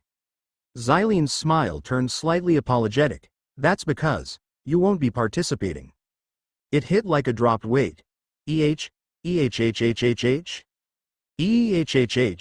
Izuku practically exploded, springing to his feet with such force that the teapot nearly launched off the table until it froze midair, caught in a gentle violet glow. Xylene, still seated and composed, gave the pot a casual flick of her fingers, setting it back down before turning her gaze to Izuku with a pointed, stern look. Instantly, that same telekinetic enveloped the boy, gently but firmly sitting him back down into his seat. First, she said evenly, calm yourself. Izuku gulped. There was something chillingly familiar about that no-nonsense gaze. Aizawa's glare had nothing on this. He nodded meekly. She sighed, her voice carrying that trademark calm but weighted with years of experience. If I'm being honest, the idea of you remaining on Earth without a strategy is complete nonsense. Izuku blinked. Wait, what? You're in possession of the Omnitrix, one of the most powerful technological marvels in the known universe. And after the Ghost Freak incident, it's clear this planet is woefully unprepared to deal with threats of that scale. But my classmates and we stopped him, Izuku argued, desperation creeping into his voice. No, she said sharply, raising a hand. You stopped him. Let's not romanticize the facts. Your classmates were barely capable of keeping up, let alone contributing meaningfully. Worse had been Zizcare meat puppets that you had forcibly subdue. The Omnitrix's presence made them targets. Izuku faltered. They tried their best. I've observed your world's customs, and while I may not understand every nuance of your culture, even I know this placing the universe's most sought-after device in a high school is reckless, borderline negligent. But the Omnitrix is a beacon, she said firmly. It attracts danger, power-hungry tyrants, and entities beyond comprehension. They will come for it. For you. And they will not care how many lives they have to end to get it. Izuku's mouth opened, but no sound came out. He couldn't argue, not really. Power like the Omnitrix invites conflict, Izuku, Xylene said quietly, just as All Might's presence invited challenges from the so-called League of Villains eager to break that symbol. Your presence now brings similar peril. And as the USJ incident proved, it's not just you who suffers. Innocents will get caught in the crossfire. The Ghost Freak is only a preview of the tragedy that will fall upon this school and this whole planet if you continue to remain on Earth. Toshinori, standing quietly nearby, said nothing. Even he seemed unable to offer a rebuttal. Xylene's tone grew quieter. I don't say this to belittle you, Izuku. Quite the opposite. You've proven capable, remarkably so.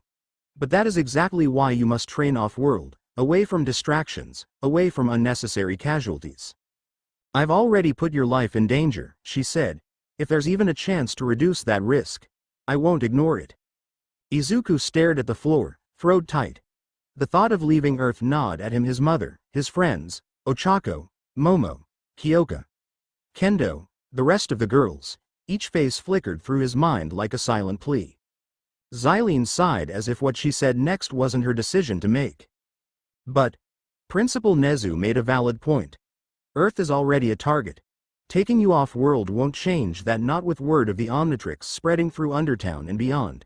The damage is done. Izuku blinked, lifting his head.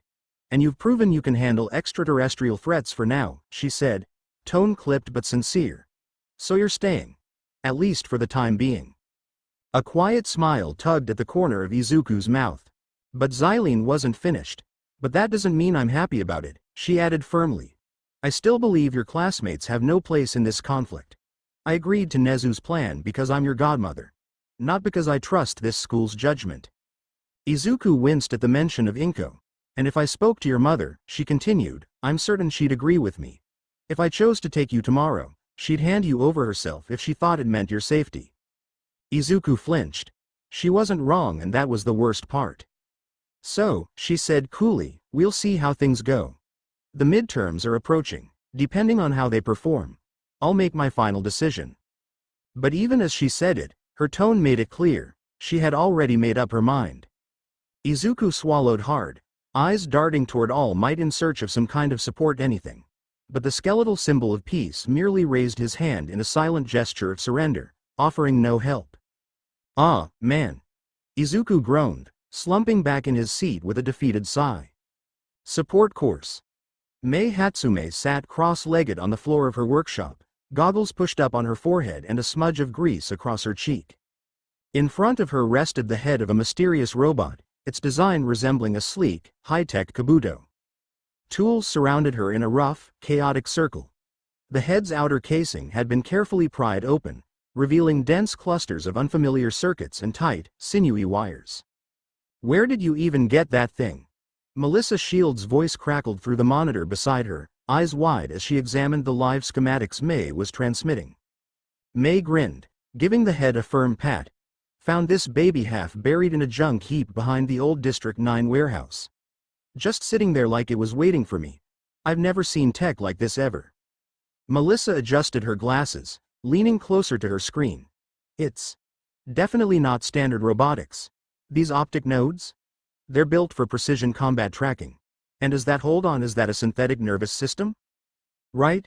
I thought the same thing, Mei said, practically vibrating with excitement. I tried running a current through it and half the internal systems powered on. Just for a second. Like it wanted to boot up. Melissa frowned thoughtfully. It's not from any known manufacturer. Not even international catalogs. You just found it in a junk pile. Mei reached for a probe, carefully tapping along the inner cortex. And see this, it's got modular shielding layered in hex patterns. Like armor plating, but smart. Reacts to signal flow. This baby wasn't made for show, it was made to fight. Maybe military grade, Melissa offered. Mei tilted her head, fingers twirling a small screwdriver like a drumstick. Maybe, but if this is military, it's from somewhere we've never heard of. Or something way off the grid. Like super off. Melissa leaned in toward her monitor, adjusting her glasses. I'll ask Papa about it. Or. Melissa leaned back in her chair, scanning the unfamiliar alloys on her tablet. I might run this by Dr. Victor later. He's been poking around the archives since he got here, really obscure stuff. Might have seen something similar. Mei blinked. Tall guy, fancy coat, accent that sounds like he's narrating a science documentary. Yeah, that one, Melissa said absently. Papa trusts him. Maybe he'll recognize something. Mei gave the robot head a light pat. I bet he'd love this baby. She glanced again at the readout. Still, I doubt someone just tossed a high-tech baby like this in a junk pile. Mei's grin widened at her choice of words. Ah, you called it a baby. You were rubbing off on me. Stop, Melissa muttered, visibly cringing. This is what happens when I spend too much time talking to you. I'll take that as a compliment, Mei beamed, crouching to examine a cluster of internal wiring. Okay, but seriously, this metal. It's not steel, not titanium, not anything I've cataloged. Melissa leaned in. Could it be custom made? It's more than that, Mei said, tapping her knuckles against the metallic dome. Clink, clink. It's reactive. I scratched it earlier, and the mark sealed up like skin, closing a cut. It's got some kind of muscle memory tech baked in. Melissa's brow furrowed. That's seriously advanced. If it's healing on its own, even passively, it might not be fully dormant. And if it's not dormant?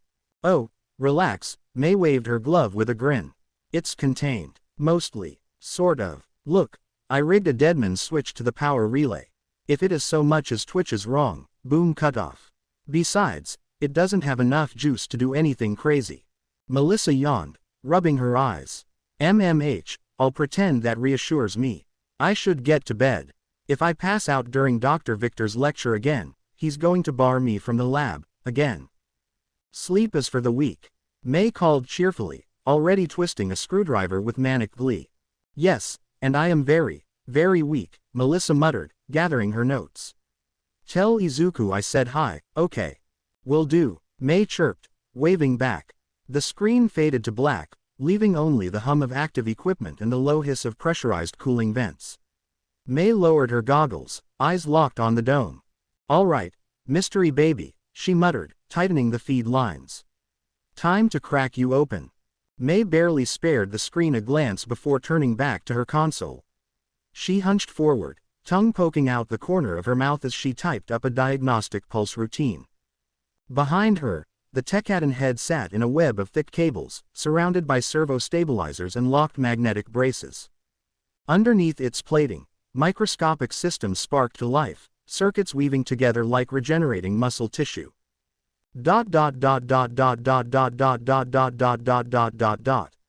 The lunch bell rang with a sharp chime, echoing across the school. Class A eagerly moved toward the replica city, chattering excitedly about the simulation they'd be doing today. Among them, Izuku walked at a slower pace, his brows furrowed as Xylene's words replayed in his mind. Leaving Earth? She wasn't serious, was she? He thought, a dry chuckle escaping his lips as he rubbed the back of his neck. "I mean, it's not like I'd actually go. Right?" He paused, staring up at the cloud-scattered sky. "The fact that it's even on the table it's insane. It's terrifying." He exhaled slowly, but also kind of. "Midori." A familiar voice chimed behind him, followed by the sudden sensation of arms slipping around his side. "Wa, Chi Toru." Izuku jolted, practically leaping in place as he felt her presence beside him. "Sorry," she said sheepishly, fingers laced behind her back as they began walking side by side through the fake city. "You were zoning out again. Looked like your brain was about to float out of your ears." Izuku chuckled nervously, rubbing the back of his neck. "Why yeah, I guess I was overthinking, again." There was a pause. Toru's cheeks pinked a little as she glanced up at him. "So, how've you been? Since, the thing." Her voice wavered, and she looked away quickly. "The confession. My confession. I wasn't sure if I should bring it up, but She groaned and covered her face. "This was smoother in my head." Izuku's heart did a weird little flip. His voice came out way too high-pitched. "Gee, good. I mean, really good. Like, super good. Better than good. Amazing even." He immediately regretted it, groaning into his palms. That sounded cooler in my head." Toru laughed, the tension easing just a little. "No, it's okay. I'm glad. I mean, I wasn't expecting you to answer right away or anything. She trailed off, then softly added, "I just wanted to know if things were okay between us." Izuku's mind raced, his heart thundering in his chest. He had faced villains, endured grueling training, and pushed his body beyond its limits, yet the simple act of talking to a girl who had confessed. Izuku looked at her, and despite his nerves, he smiled. "They are, I promise. I still don't know how to respond, properly. But, it means a lot to me, Toru." Toru's cheeks flushed a warm pink, her lips curling into a small smile as she bumped his side again, this time a little more boldly. "Well, if that's the case," she said, trying to keep her tone casual but utterly failing as her voice pitched just slightly higher, "maybe we should go to the mall sometime, to help you figure out how you do feel about me." Izuku's face lit up a fierce shade of red, his mouth parting, no sound coming out. Toru tucked a few strands of her unruly hair behind her ear as she added, a bit more softly now, "I mean, what's wrong with getting some coffee, or walking me to class once in a while? Hero work doesn't mean we can't try something a little normal." He made a soft, strangled sound that might have been his attempt at a reply but was swiftly cut off by a deliberate ahem nearby. They both turned just in time to see Kyoka, Momo, Mina, and Ochako walking toward them, arms crossed and eyebrows raised. Kyoka crossed her arms. "Hope we're not interrupting something," she said, her tone dripping with feigned innocence. Toru didn't miss a beat. She turned with a dazzlingly sweet smile that very clearly said, "I will end you later." "Yes," she said simply. The other girls paused, expressions caught somewhere between awkward pride and barely contained jealousy. Mina had both hands clutched over her chest, bouncing slightly in place. "Oh ho, someone's getting bold," she whispered. Ochako forced a nervous laugh, scratching her cheek. "Why yeah, Don't mind us, she said, though her tone held a faint, conflicted edge. We were just, making sure you two didn't get lost on the way to training. Momo cleared her throat, her gaze shifting away as a faint blush crept onto her cheeks. Ahem, we should get moving. We wouldn't want to be late and have Mr. Aizawa scold us. Before either Toru or Izuku could say anything, Kyoka and Ochako moved behind them, giving each a gentle but firm shove forward. Yup, definitely, Ochako said, clapping both her hands on Izuku and Toru's backs before not so gently pushing them forward. Oh yeah, Kyoka added, smirking as she joined in the push. Totally here for the education. I'm really looking forward to seeing Aizawa all suited up and ready to yell. Toru let out a soft, flustered laugh as Izuku stumbled ahead, face still tomato red. You guys are the worst, she mumbled, hiding a smile. And yet, Kyoka said, nudging her with a smirk, you're still smiling. Whatever, Toru whispered back, but she didn't stop smiling. Izuku's face was a blushing mess as they finally regrouped with the rest of Class A. Off to the far end stood Xylene, All Might, and Mr. Aizawa who, for once, wore a sleek black suit. As the chatter swirled around them, Momo drifted to Izuku's side, hands clasped neatly in front of her.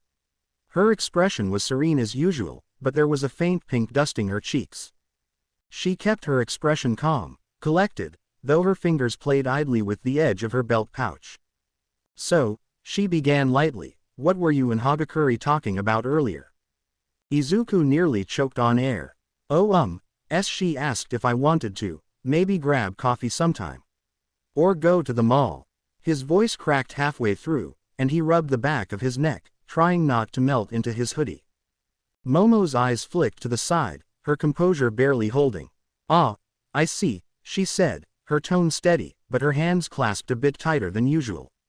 I assumed she meant just the two of you. I think so, presumably, he answered, his voice jumping again. Why is she asking like that? Wait, is she upset? Is she jealous? Oh crap, does this mean Toru was actually asking me out? And Momo's reacting to it. Oh no, no. Be cool. I guess. She didn't say for sure, but it felt like that. He said quickly, trying to keep his voice from cracking. Momo made a thoughtful noise as she glanced toward the sky, feigning thoughtfulness. I suppose casual dates like that are important for clarity. Getting to know someone better, one-on-one. She looked at him from the corner of her eye. Though, if you're accepting invitations like that, perhaps I should extend one of my own. Izuku blinked. Oh, I wouldn't mind sharing tea again, she continued, her voice softening. Maybe at that little cafe you chose last time. The one where the staff wore those, rather charming uniforms. Izuku blinked, turning to her, his mind struggling to keep up.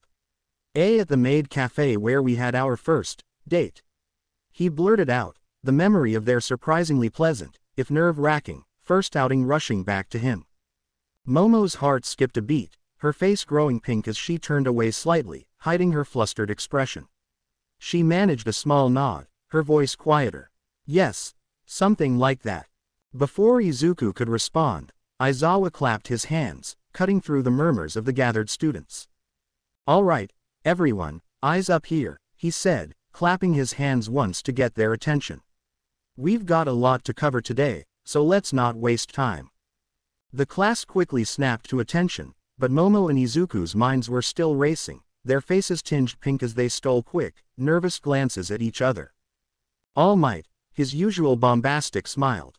All right, everyone, let's begin today's hero class. In preparation for your exams today, you'll be fighting robots, Aizawa announced, his tone as dry and uninterested as ever. The students exchanged confused glances, a few raising their eyebrows. Wait, seriously, robots? Bakugo growled, his scowl deepening. You're telling me we're still wasting time with those half-assed hunks of junk? He clenched his fists, sparks crackling between his fingers.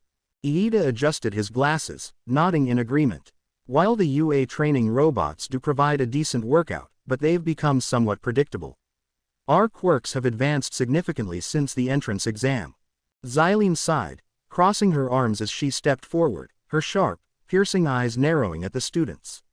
She raised a hand, stopping Aizawa before he could respond. "While I understand your arrogance," she said, her tone flat and cutting, "it's foolish to assume you'll only be facing UA's basic training bots.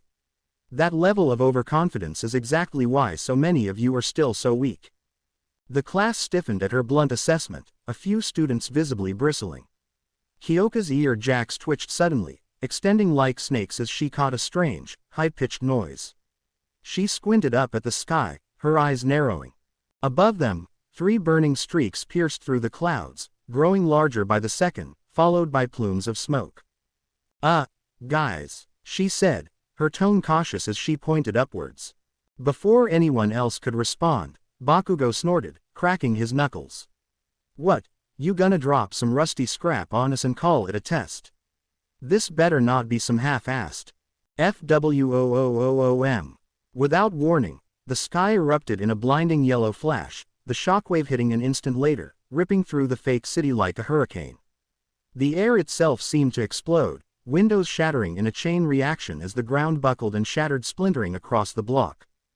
Cars flipped over like toys, and the ground itself seemed to shudder as the blast wave tore through the streets, flinging the students off their feet. Izuku's eyes widened as he felt his body leave the ground, gravity abandoning him in an instant. His instincts took over as he reached out, grabbing Momo and Toru, his arms tightening around them as they were hurled through the air. He twisted his body, gritting his teeth as he took the brunt of the impact, crashing down on his back with a heavy, bone-rattling thud. The world felt like it was spinning, his ears ringing as he forced himself to focus. Dust and smoke choked the air, swirling in thick, suffocating waves as the city around them crackled with shattered glass and the groan of bending steel. Coughing echoed, everyone scrambled to their feet. "What the hell just hit us?" Kaminari wheezed. Then, from the nearest crater, a massive clawed hand tore its way out, metallic and jagged. Red lights flickered through the smoke.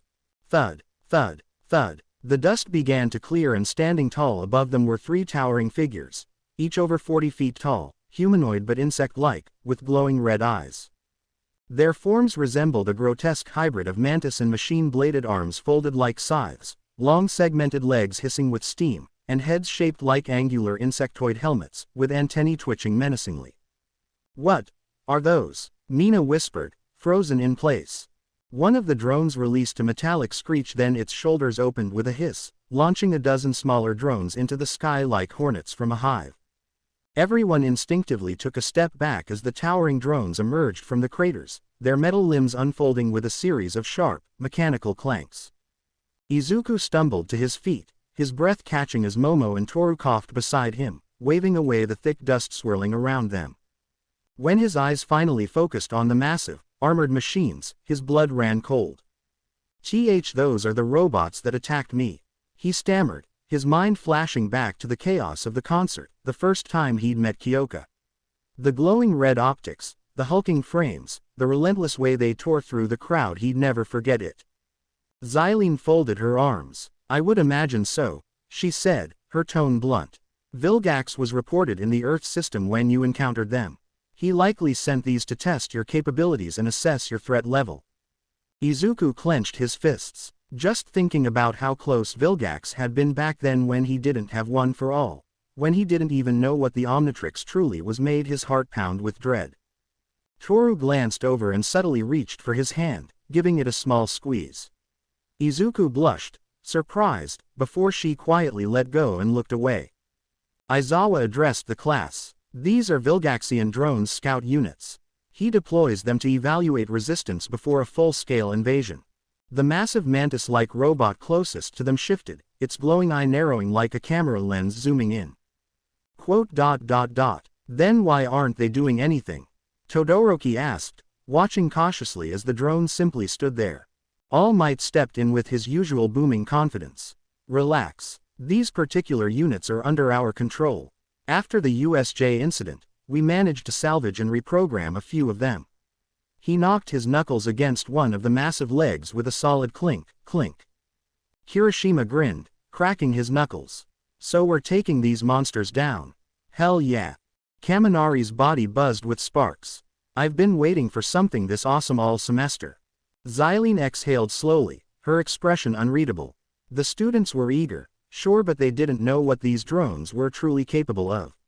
Aizawa and All Might gave her a silent look that clearly said, "Let them try." With visible reluctance, she tapped her wrist device and activated the drones. "You have 15 minutes, she said flatly. "Your goal is simple: disable as many drones as possible. That is, if you can." She glanced at the countdown ticking on her display. "Begin." The lead drone's eyes flashed yellow. Without warning, it raised one bladed arm, and energy began to build, crackling like a living storm. In a split second, it fired. Zurako. A concentrated energy blast carved through the air, obliterating the street. The shockwave blew out windows and tore into a nearby car, causing a fiery explosion. "Move," Iida yelled, already in motion. His engines roared as he blurred forward, grabbing Shiro and Mineta out of the way just in time. Izuku didn't hesitate. He grabbed Momo and Toru by the wrists and leapt clear as another blast tore through the fake city, scorching a deep trench in the pavement behind them. The shockwave sent rubble flying, but he managed to shield the girls as they hit the ground hard, rolling into cover. Above, several smaller drones zipped through the air like mechanical hornets, energy pulses blasting holes into buildings and tearing up the streets. The students scattered, instinctively diving behind walls, cars, and debris. Bakugo, however, grinned like a maniac as he launched himself forward with a burst of explosions. "Time to scrap your ugly ass into pieces." But just as he rocketed toward one of the larger drones, his quirk fizzled out midair. The grenade bracers on his arms clunked uselessly as he landed with a skid, sparks dying in his palms. The hell? The drone halted its motion as if it no longer registered Bakugo as a threat. Its red optics scanned elsewhere, focusing on other students in the area. Bakugo turned with a furious glare only to find Aizawa standing a few feet away, eyes glowing red and scarf already wrapped around his torso. "You're still suspended," Aizawa said coolly, voice devoid of sympathy. Bakugo's eyes widened in disbelief. "Are you kidding me?" Aizawa's expression didn't change. "You knew the deal." "TCH." Bakugo clicked his tongue, yanked free of the scarf, and stormed over to the edge of the training platform where the other teachers stood. He slumped down on a bench, arms crossed, clearly fuming, but he didn't argue further. As much as it burned him up inside, he wasn't stupid enough to disobey Aizawa right now. All Might glanced his way, offering a calm nod. "Plenty more tests coming, young Bakugo. Sit this one out for now." Izuku regrouped with the others behind a crumbling wall, catching his breath as another tremor rocked the ground. "Okay, I've fought one of these things before." Briefly. As if on cue, another section of the fake city exploded, glass and concrete flying through the air as the massive mantis-like drones stomped through. "Holy crap," Kaminari ducked, his hair frazzled from the shockwave. "We're fighting actual alien robots. Like, interstellar war machine levels of, no thanks." Boom. A second explosion ripped through a nearby plaza, and Mineta let out a high-pitched screech. "We're fighting actual alien robots," he wailed again, scrambling behind a broken wall. Momo narrowed her eyes at the mantis-like drones stomping through the simulated city. "They have to have a weak point," she muttered, "something in the joints, maybe the optics." "Can we find it soon?" Kyoka grimaced. "My ears are not made for tank-level cannon fire." "Dekiru, you said you've fought one of these things before, right?" Ochako asked, sliding in beside him, her breath coming in short, nervous gasps. "Yeah, but All Might destroyed it before I could really see what it was capable of," Izuku admitted, clenching his fists. "But no time like the present to figure it out." He took a steadying breath, brought his wrist to his face, and slammed down the Omnitrix's button. The dial popped up, the hologram of Swampfire floating above the dial. Suddenly, all movement stopped. The three mantis-like drones froze mid-step. The swarm of hornet-shaped aerial units immediately turned. Dozens of glowing red eyes locked onto the building the class was hiding in. Shoto's eyes narrowed. "Why does it suddenly feel like we've just been painted with a giant target?" The drones, arms raised in eerie unison. Hornet-like flight units swarmed above, locking on as well, but none of them fired. Then, Xylene's voice cut through the silence. "Izuku, You do realize the Omnitrix emits a signal when activated, right? Xylene's voice came through a nearby comm link, slightly annoyed. To anyone tracking it, it's like a flare in the dark. A big glowing, "Here I am," on a blank page. "Oh, crap," Izuku muttered. "Iida, move," he shouted. Without hesitation, Iida's engines roared to life. In a blur of speed and light, he grabbed the nearest students and zipped them out of the building just as KRRRRSSHHH. A barrage of energy blasts obliterated the upper floors. Izuku leapt out the side, danger sense stabbing in his skull as he twisted midair, dodging one searing beam after another. Izuku hit the ground hard, rolling into a crouch as he frantically twisted the Omnitrix's dial, trying to select the right form as energy beams rained down around him. Come on, focus, pick something fast." Izuku barely ducked under another laser blast, his lungs burning as the Hornet drones whizzed around him, their stingers sparking with deadly energy. He twisted the Omnitrix's dial frantically, the holographic silhouettes blurring together as he searched for the right form.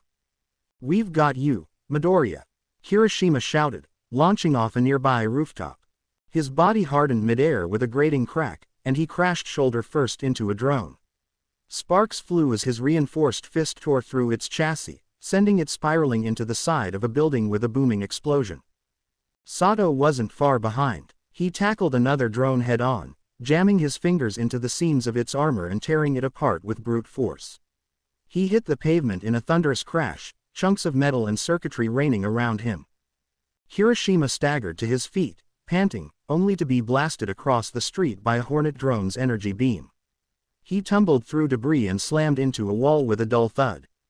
Come on, man," he groaned, dragging himself up. "It's just your bones, organs, and every vital thing in your body. Walk it off."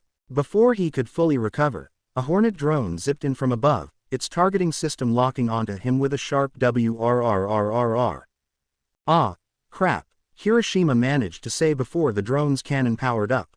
Just as the beam was about to fire, the drone was suddenly yanked midair, slammed sideways as if hooked by an invisible force. It crashed into a nearby wall and struggled, twitching. Ochako stood on a rooftop, her hands glowing with that familiar pink hue.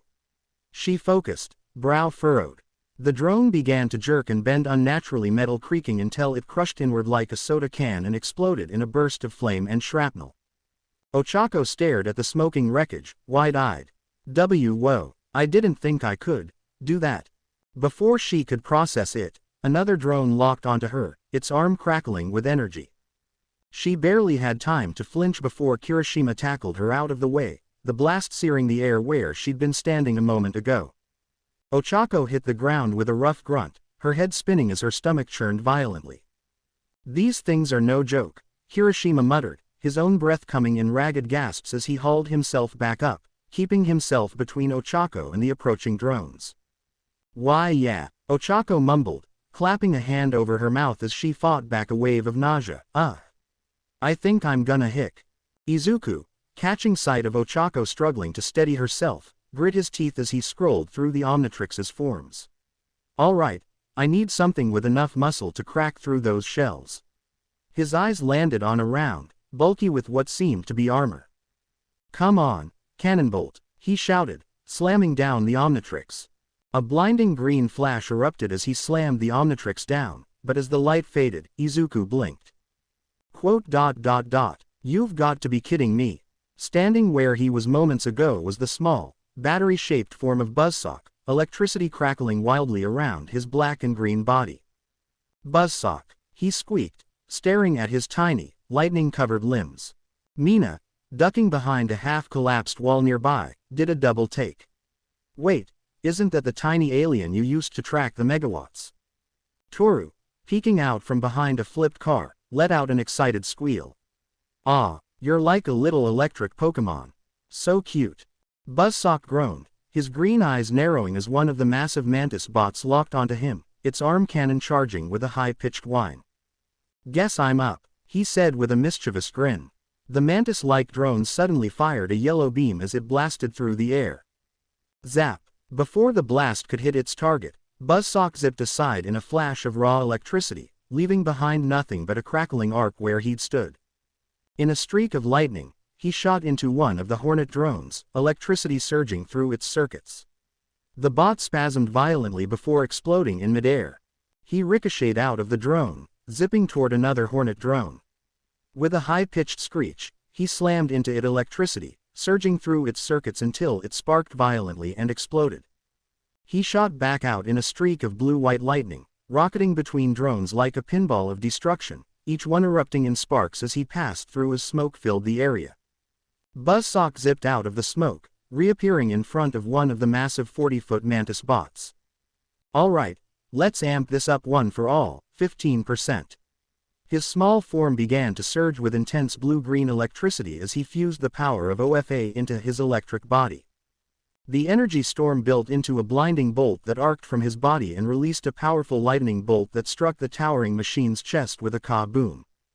The impact sent a shockwave rippling through the air, but when the sparks cleared, the towering machine was still standing, a faint scorch marked the only sign of damage. Buzzsaw froze, his eyes widening in disbelief. "No way," he stammered, his voice crackling with static. "That should have at least dented it." Before he could react, the mantis bot swiped at him with a massive blade-like arm, the air whistling as it sliced down. Buzzsaw barely managed to dart back, the metal limb narrowly missing him.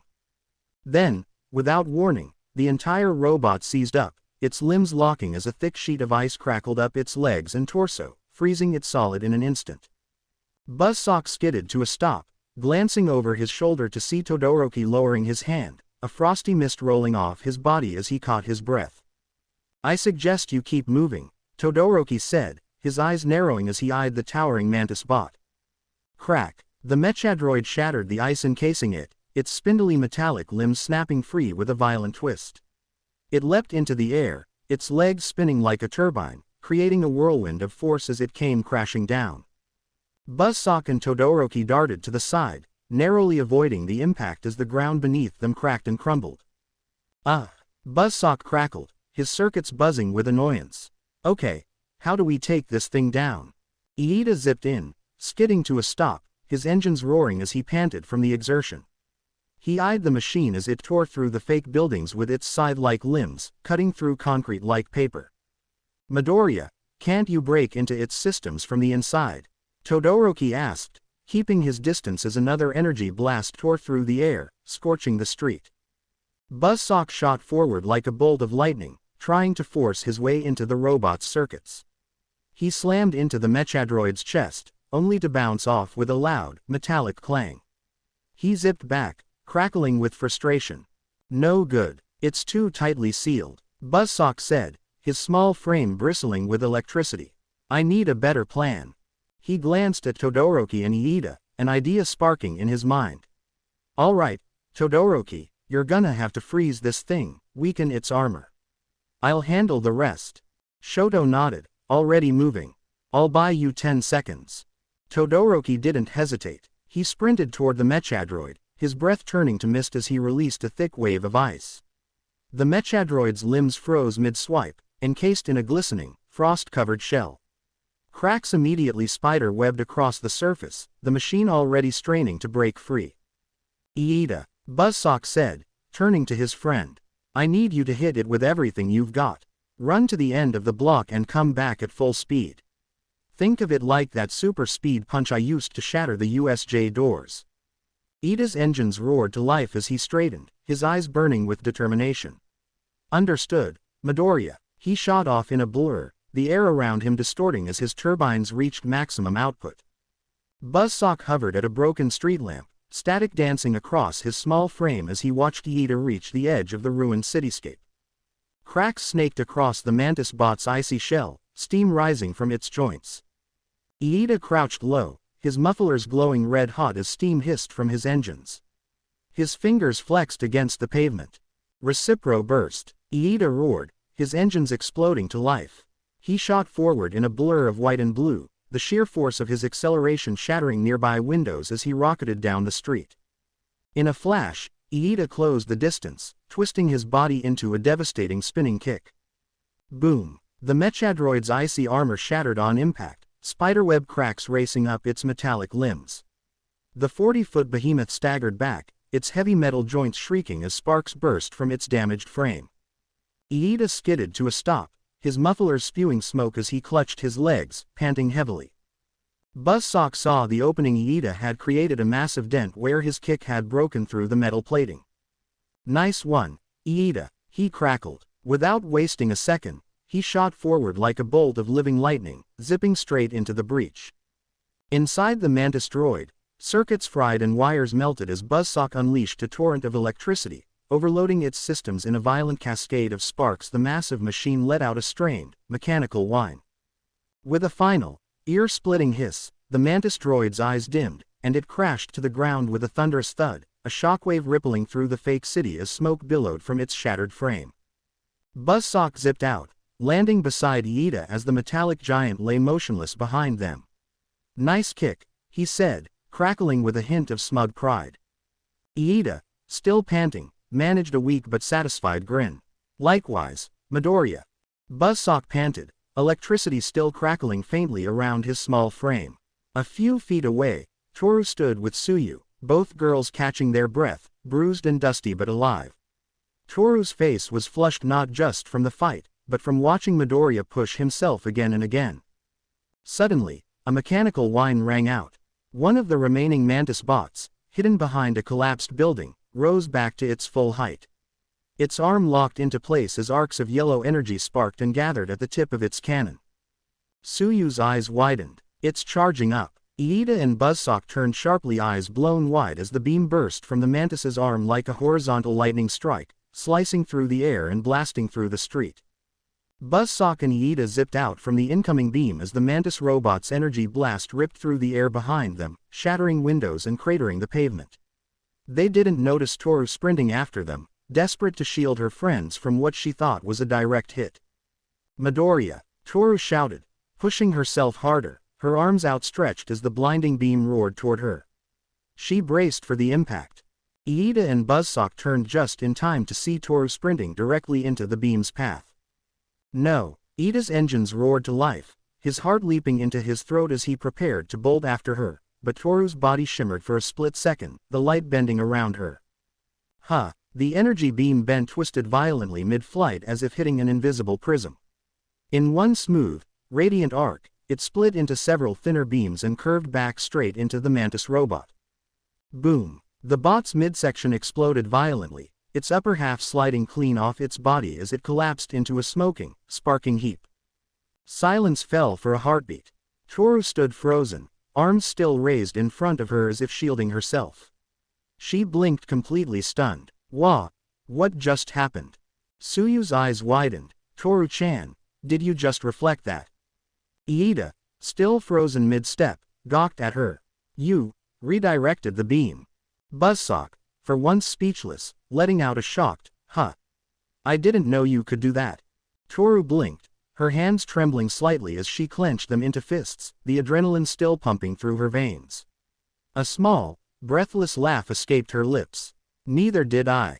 Shoto slid down beside Toru, catching his breath as the smoke cleared. "Hagakure, how did you?" Toru stared at her hands, still trembling slightly. "No clue." Buzzsaw crackled with excitement, a grin spreading across his jagged mouth. "That's 2 down, 1 to go." From a distance, Xylene watched the scene unfold, her eyes tracking the scattered students. She noted the last remaining 40-foot mantis bot and the cluster of flying drones still swarming above.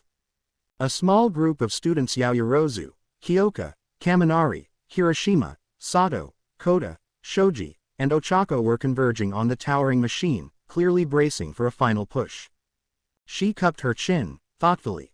"If I want to properly assess these children, I need to see what they can do without Izuku intervening," she muttered. Aizawa, standing nearby with his arms crossed, raised a brow. "You're saying he needs a distraction?" Without warning, his body lifted a few inches off the ground. "The hell?" Bakugo snarled, limbs flailing as he was levitated against his will. He twisted violently, trying to break free. Xylene's gaze sharpened, a hint of disdain in her expression. "You want a chance to prove you're more than just a loud, reckless nuisance? Then listen closely." Bakugo's struggles ceased for a moment, his red eyes locking onto her. "You'll follow Izuku's lead to the letter and clear out the cluster of drones to the east," Xylene said, her voice cutting through his anger like a blade. "No charging in without a plan. No blowing up everything in sight. You will follow orders." Bakugo's jaw tightened, his teeth grinding, but he didn't argue. He knew this was his shot. With a sharp nod, he yanked his head to the side, refusing to meet her eyes. Xylene released him, and Bakugo dropped to the ground with a harsh thud. She pressed a finger to her comms as Aizawa and All Might exchanged a nervous glance. "Izuku," she said, her tone firm. Buzzsack's head snapped up, his electricity crackling in surprise. "There's a cluster of robots down east. Take your group and deal with them." Sure. "And take Bakugo with you," she added, her voice leaving no room for argument. Buzzsack froze, the electricity crackling around him fizzling slightly. Wait, isn't he suspended?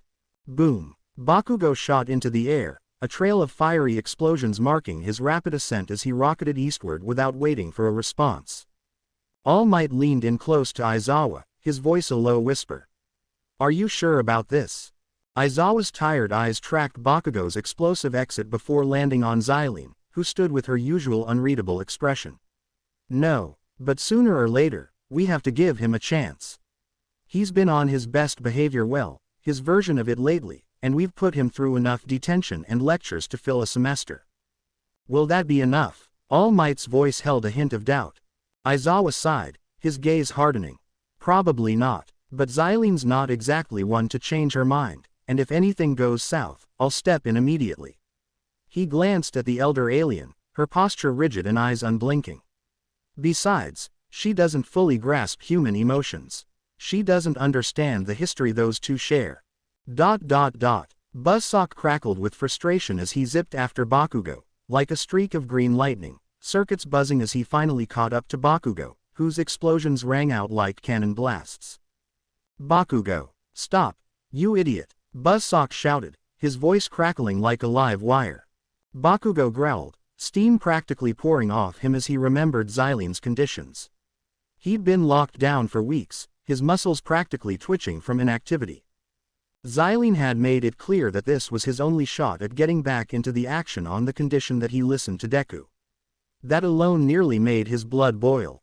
With a begrudging snarl, Bakugo fired one last explosion, coming to a skidding halt atop a shattered building. Buzzsack, not expecting the sudden stop, smacked right into his back with a sharp metallic clang. "Arg, watch it, you damn spark plug," Bakugo snapped, spinning around with a murderous glare. Buzzsack crackled, hovering back a few inches as he met Bakugo's fiery gaze with one of his own.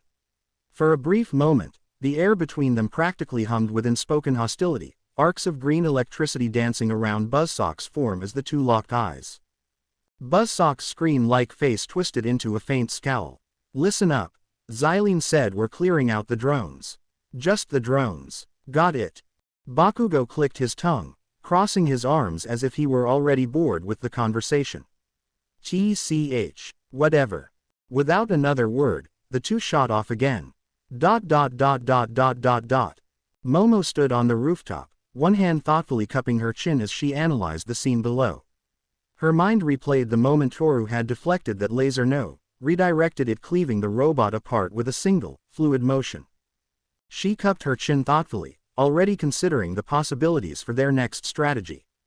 The remaining mantis robots stomped through the shattered streets below, each spike-tipped leg smashing into the pavement with a thunderous THOOM, sending tremors through the surrounding buildings. Its metal joints groaned, gears grinding as it scanned the area with glowing, predatory eyes. Hiroshima cracked his knuckles, his shark-like grin growing as he eyed the towering machine. "All right, anybody got a plan for taking down that 40-foot hunk of scrap?" Zero gave a low whistle, leaning over the edge of the roof to get a better look. "That thing's gotta be at least 40 feet tall. I mean, that's like 4 cement trucks stacked up."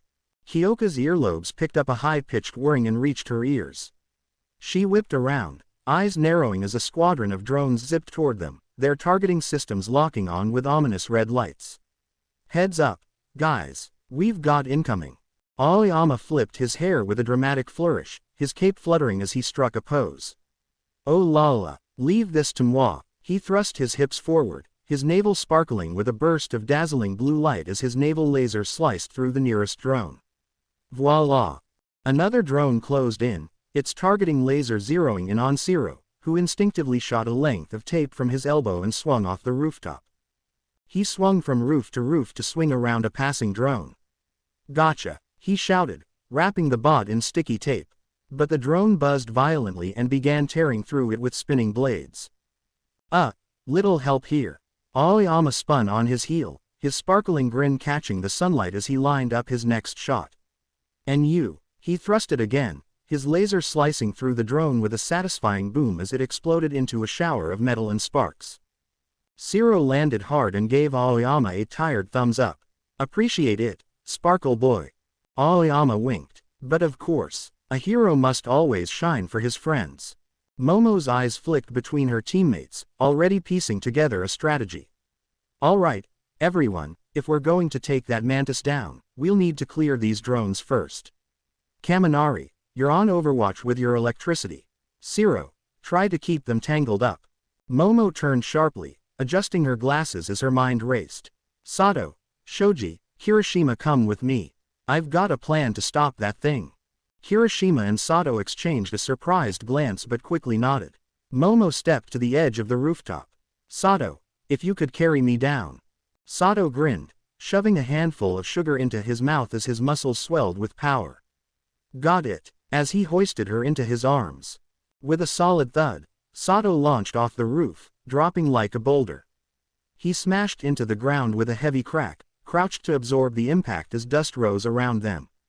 Momo quickly slipped from his grasp, adjusting her glasses as she straightened up. Cannonball! Hiroshima bellowed as he followed, his body hardening midair. He slammed into the ground beside them, leaving a crater as he stood up, already grinning. Man, I never get tired of that. Momo straightened her skirt and stepped out of Sato's arms. Everyone else, hold position and keep the smaller drones off us. She called over her shoulder. Kyoka fired a nod and turned just in time to release a powerful sonic blast from her mouth. The nearest drone exploded in a burst of static and shrapnel. Consider it done. What about you? Shoji called from above, worry in his voice. We'll manage, Momo assured him, her tone sharper now as the mantis bot's massive, bladed limbs slammed into the pavement, sending tremors through the ground. The insectoid machine's red optics locked onto them, its targeting system whirring as it assessed the new threats. Momo took a deep breath, her body beginning to glow as her quirk kicked into overdrive. Her costume flexed under the strain of whatever she had been building. As her glasses flickered with holographic schematics and images. As the mantis bot closed in, each step sent shockwaves through the ground. Yaoyorozu. Hiroshima glanced nervously at the robot. If you're cooking something up, now would be a great time to serve it. I'm working as fast as I can. She snapped, sweat trailing down her temple as the massive shape continued to emerge. Piece by piece, a colossal riot shield began to form nearly 20 feet tall, layered plates of diamond-textured alloy.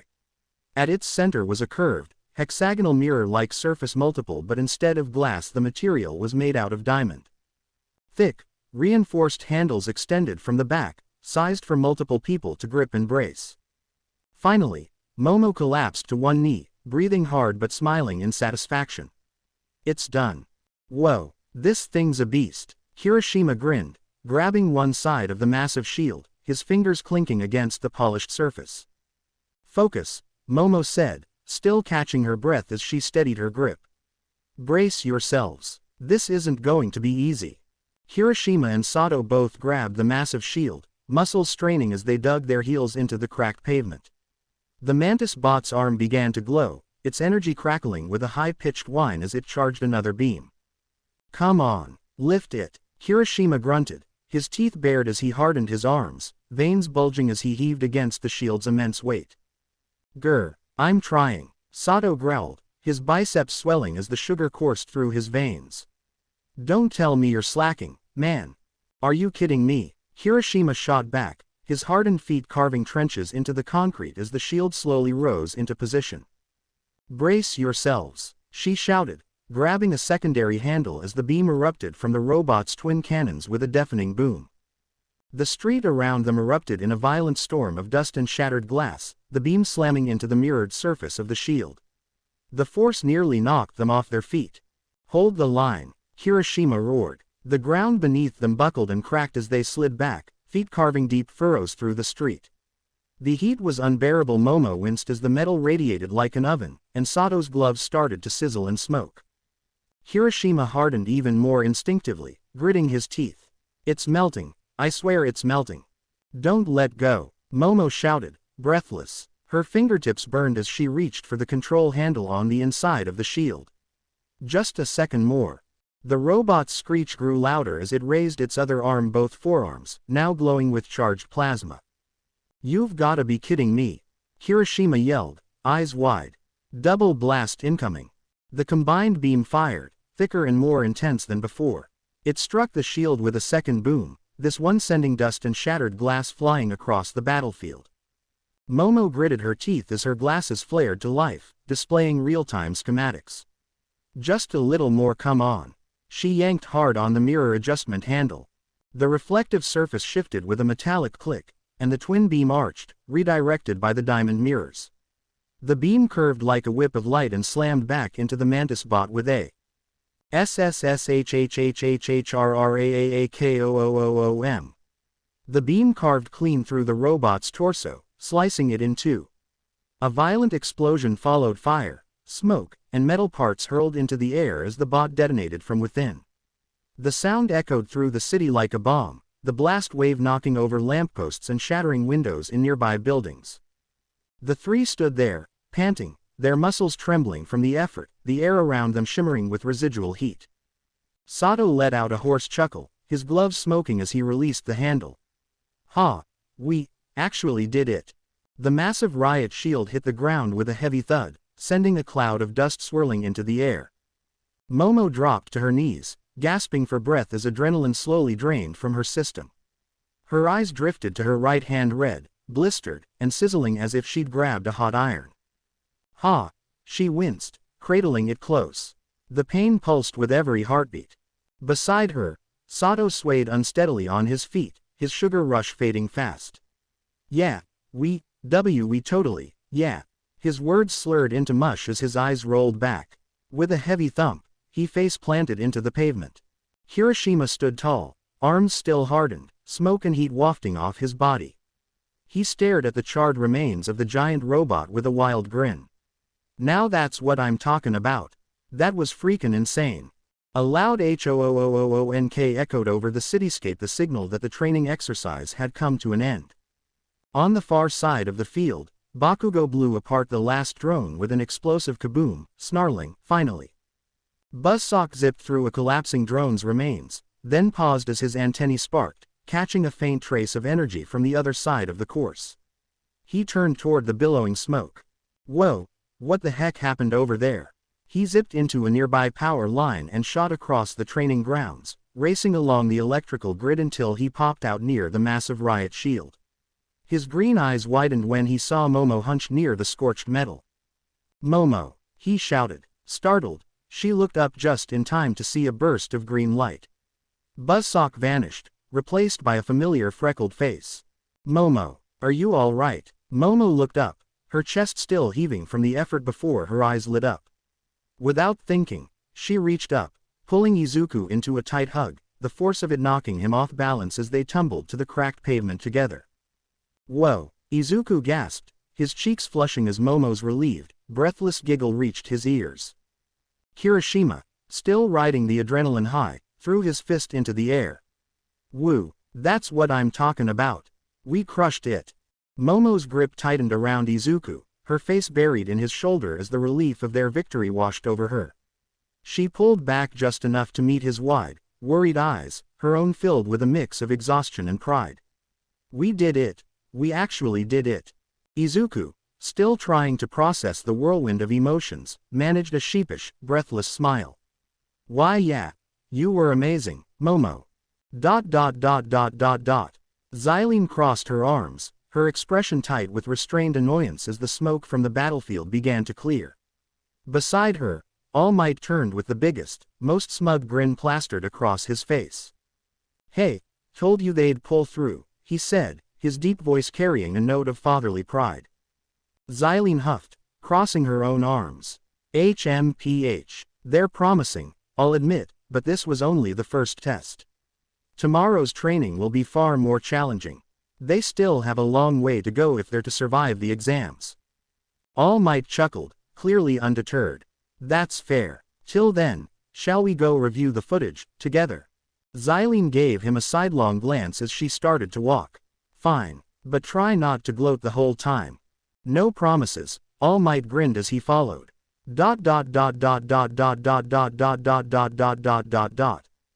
Xylene, Aizawa, and All Might stood in front of the panting, smoke-streaked students, their uniforms scorched, and their muscles aching from the intense exercise. Xylene's gaze swept over them, her antennae twitching slightly. You all performed adequately, she began, her tone more begrudging than complimentary. Some of you showed surprising adaptability. Her eyes settled on Toru, who stiffened. Toru Hagakure. Toru quickly straightened up, saluting out of instinct. Why yes, ma'am. Your improvisation with that reflection technique against the droid was impressive, Xylene noted, folding her arms. Toru's body shimmered faintly as her nerves spiked, the attention making her flustered. Around her, the others quickly chimed in. Yeah, that was awesome. Mina cheered, practically bouncing. You were all like, whoosh, and then bam. Took that thing down like a pro. Izuku stepped forward, his grin wide and genuine. That was incredible, Hagakure. I didn't know you could manipulate light like that. Toru's outline shifted as she fiddled with her fingers. I guess I'll have to figure out how I did it, she admitted, her voice tinged with embarrassment. Make sure you do, Xylene said curtly, before shifting her attention to Momo, who straightened reflexively, her burned hand tucked behind her back. You showed impressive leadership and resourcefulness, Yaoyorozu, Xylene said, her tone slightly less sharp. Quick thinking, creative under pressure. Reminds me of Nimari when she was a student, though perhaps a bit less provocative. Momo blinked, her mind catching on the unfamiliar name but quickly recovering. She bowed her head respectfully. Thank you, ma'am. Using the Diamond Riot Shield to deflect the beam was an impressive strategy. Leading your team to hold the line against such overwhelming firepower took both strength and resolve. Momo's cheeks flushed, a small but genuine smile breaking through her exhausted expression. Xylene paused for a fraction of a second, her sharp eyes flicking between Momo and Izuku as if piecing together a puzzle. I can see why Midoriya holds you in such high regard, Yaoyorozu, she said, a faint smirk playing at the corners of her lips. You two make quite the impressive couple. The entire class froze. Momo and Izuku's faces turned a deep shade of red, their hearts pounding in their chests. What? They both blurted out, their voices overlapping in panicked unison. We're not a couple, Momo stammered, her composure shattered as her mind scrambled to form a coherent response.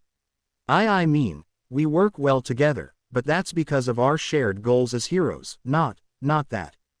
Izuku's hands flailed in front of him, his words coming out in a frantic rush. Why yeah, Momo and I are just friends. I mean, really good friends, but not like that. We're just classmates. Momo, her face nearly as red as Kirishima hair, fumbled for words. We all support each other as classmates. That's all it is. Xylene blinked. There's no need to be embarrassed, she said sincerely. I understand that your relationship dynamic may be unconventional. Polyamory is common among several of the higher species in the Andromeda cluster. You're young. You and the rest of the girls have no need to feel shame. The entire class seemed to freeze, the girls' faces collectively turning bright red as a wave of flustered chaos broke out. We're not like that, Ochako blurted, her cheeks practically glowing. That's not what's happening, Mina added, her hands waving frantically. We're just friends, nothing more, Kyoka snapped. Toru, who had been visible a moment ago, blinked out of sight with a squeak. All Might quickly leaned over and whispered something in Xylene's ear. She listened intently, then raised a brow. Confused period, hormonal fog, denial from all parties involved. She whispered back. All Might continued. Xylene, humans, especially teenagers, don't usually announce things like that out loud. They like him. He clearly likes them. Why not admit it? Xylene asked genuinely. Aizawa sighed, dragging a hand down his face. Because that's not how it works here. Xylene tilted her head, whispering back, Izuku has the same foolish expression Hisashi had for Inko. I'd fight Vilgax with a spoon for you. That look, Xylene added, glancing fondly at the boy. It's painfully obvious. He's in love. Even so, we try not to announce their love lives to a classroom full of their peers, All Might replied with a strained smile. Xylene blinked. But that's inefficient. If they like each other, why not just date? Because teenagers, Aizawa muttered, rubbing his temples.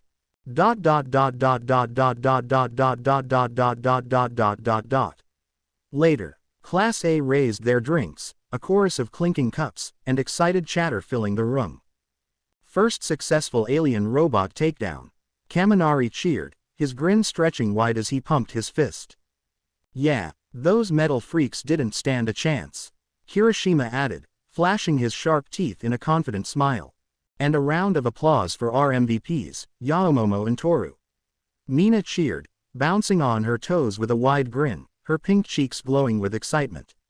You two took down the big guys like pros. Momo offered a modest smile, brushing a strand of hair behind her ear. It was a team effort, really. I couldn't have done it without Toru. She glanced at her classmate. I actually got the idea from you, so thank you. Toru beamed. Hey, no problem. But as her gaze wandered across the room, she spotted Izuku chatting with Ochako and Tsuyu. Her cheerful expression faltered for just a second as a blush crept up her cheeks. She quickly tucked some strands of hair behind her ear, took a deep breath, and grabbed 2 drinks before making her way over. Hey, she said softly, offering him a drink. Izuku turned, and the moment their eyes met, his heart jumped a beat. Oh hey, Toru. Ochako and Tsuyu exchanged a glance, both immediately sensing the subtle but very real spark in the air. Ochako opened her mouth, likely to steer the conversation or maybe to stay a little longer, but before she could speak, Mina suddenly appeared between them like a pink blur. Girls, she sang, slinging an arm over both of their shoulders. Wa Ashido, Ochako yelped in protest. R ribbit, Tsuyu muttered, startled. You have to try the cupcakes Sato made. Mina grinned. They're, like, next level amazing. She didn't wait for an answer, just nudged the 2 girls away, conveniently leaving Izuku and Toru alone. It wasn't subtle, especially with both Ochako and Tsuyu already holding half-eaten cupcakes. Toru began with a playful lilt as she handed Izuku his drink. Don't worry, it's not alcohol, probably. Izuku blinked, taking the cup with hesitant hands. He stared at it like it was radioactive. Wait, what? Toru laughed, covering her mouth. PFF'd. Oh my gosh, you should have seen your face. You looked ready to call a hazmat team. Izuku's cheeks turned a light shade of pink, and he gave her a deadpan stare, his shoulders relaxing a bit. I'm positive Momo would never let alcohol anywhere near this party. She probably checked everything twice. Then, I made a list. Then checked that, too. You say that. Toru leaned in a bit, voice dropping to a faux whisper, but people have slipped stuff past both her and Aizawa before. Stealth skills, you know. Izuku blinked again. You're not talking about you, are you? Toru grinned, sipping her own drink. Who, me? I'm just a sweet, innocent girl with an invisibility quirk. Totally trustworthy. Izuku chuckled at that. That sounds exactly like something they'd do. They clinked their cups together gently. For a brief second, the room's noise faded into the background. It only felt like it was the 2 of them. The 2 continued chatting, their quiet laughter blending into the background hum of the party. Not far off, Ochako, Tsuyu, and Mina watched them with subtle, wistful expressions. They looked good together, Ochako murmured, her cheek resting on her hand as she watched Toru lean closer to say something that made Izuku laugh. Yeah, Mina said, letting out a sigh. Even if I'm, like, super jelly, they're pretty freaking adorable. Tsuyu tapped her chin with a finger. Toru-chan was really brave. Not everyone can just confess like that. Mina let out a dreamy sigh, spinning once on her heel. And it was so romantic. The moonlight, the fireworks, It was like straight out of a shoujo manga. She clasped her hands and tilted her head. I hope mine's just as magical. Ochako giggled. Really? That's what you're focused on? Duh. Mina beamed. It's gotta be perfect. Like okay. Picture this, me and Midori are at some party, right? Music's playing, lights are low, and everyone's vibing. Then he sees me from across the room and gets that adorable. He's doing that classic lost puppy face, all shy and cute look. Suyu blinked. That's very specific. Mina nodded sagely. I know. So then we start walking toward each other in slow-mo. Why would it be in slow-mo? Ochako asked with a smirk. Shish, Mina hushed dramatically, wagging a finger. Don't ruin the moment. Anyway, just as we meet in the middle of the room, a spotlight hits us. Why would there be a spotlight? Suyu asked, deadpan. Mina dramatically shushed her, too. Because fate. Now hush. So, he's clearly nervous, stammering like, Mina, I wanna maybe dance. But he can't say it. So I take his hand. She twirled dramatically, arms spread wide. We spin, we move like we've rehearsed it our whole lives. Then the music hits, that moment, you know, the one that just gets you. She stood up and twirled dramatically. Oh, don't you dare look back, just keep your eyes on me. She sang softly, mimicking the rhythm with exaggerated flair. Ochako and Suyu exchanged amused glances. Mina grinned and kept going. I said you're holding back. And then I spin him into the center of the dance floor and belt out. She said, shut up and danced with me. She clapped her hands, caught up in the moment.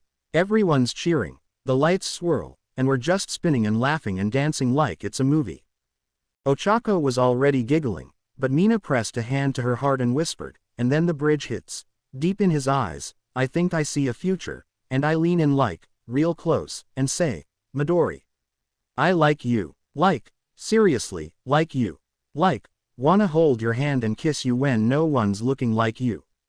Suyu's cheeks darkened, and even Ochako felt her heart skip a beat at the image. Her whole body flushed as she flopped dramatically back onto the cushions, kicking her feet a little. He goes all flustered. You know, classic Midori stammer mode, and then just when you think he's gonna faint, bam. He kisses me. Mina mimed an explosion with her hands. Cue fireworks, confetti, the crowd goes wild, and Bakugo probably yells something like, you extras are gross, but no one cares. Ochako and Suyu snickered, struggling to keep their drinks steady as Mina continued her exaggerated performance. And then, Mina said, lowering her voice with a dreamy sigh, we dance like we're the only two people left on Earth. That's how I want my confession to go, something bold, something unforgettable. Ochako rested her cheek against her hand, her smile softening. Yeah, I hope mine feels just as special. Ribbit, Suyu murmured, nodding thoughtfully. Doesn't need to be big, just honest. Mina slumped against the table, letting out a dramatic sigh. It would be, like, 10 times easier if Midori just asked one of us out already. Boys are supposed to be the ones making the first move, you know. This is so nerve-wracking. Why are we over here stressing while he's just being all adorable and clueless? Izuku isn't exactly the bold type when it comes to romance, Suyu added with a soft shrug. Yeah, he's the kind of guy who'd trip over his words and the table trying to give someone flowers, Ochako said, giggling. The three girls chuckled, the tension slipping away as they leaned into each other, the warmth of their friendship filling the small space between them. All right, enough about boys, Mina declared, throwing her arms around her friend's shoulders. Let's talk about something else before I die from all this mushy stuff. Around 2 o'clock in the morning, Izuku's room. Izuku was fast asleep, soft snores escaping him as he shifted under the blankets. Lost in deep, peaceful dreams, he didn't stir when his window quietly slid open with a faint click. A gentle breeze slipped into the room, along with a shadowed figure who stepped inside silently. Izuku murmured in his sleep, brows twitching as he instinctively turned onto his back. Then, the soft weight of someone atop him. The grind of hips settling over his lap.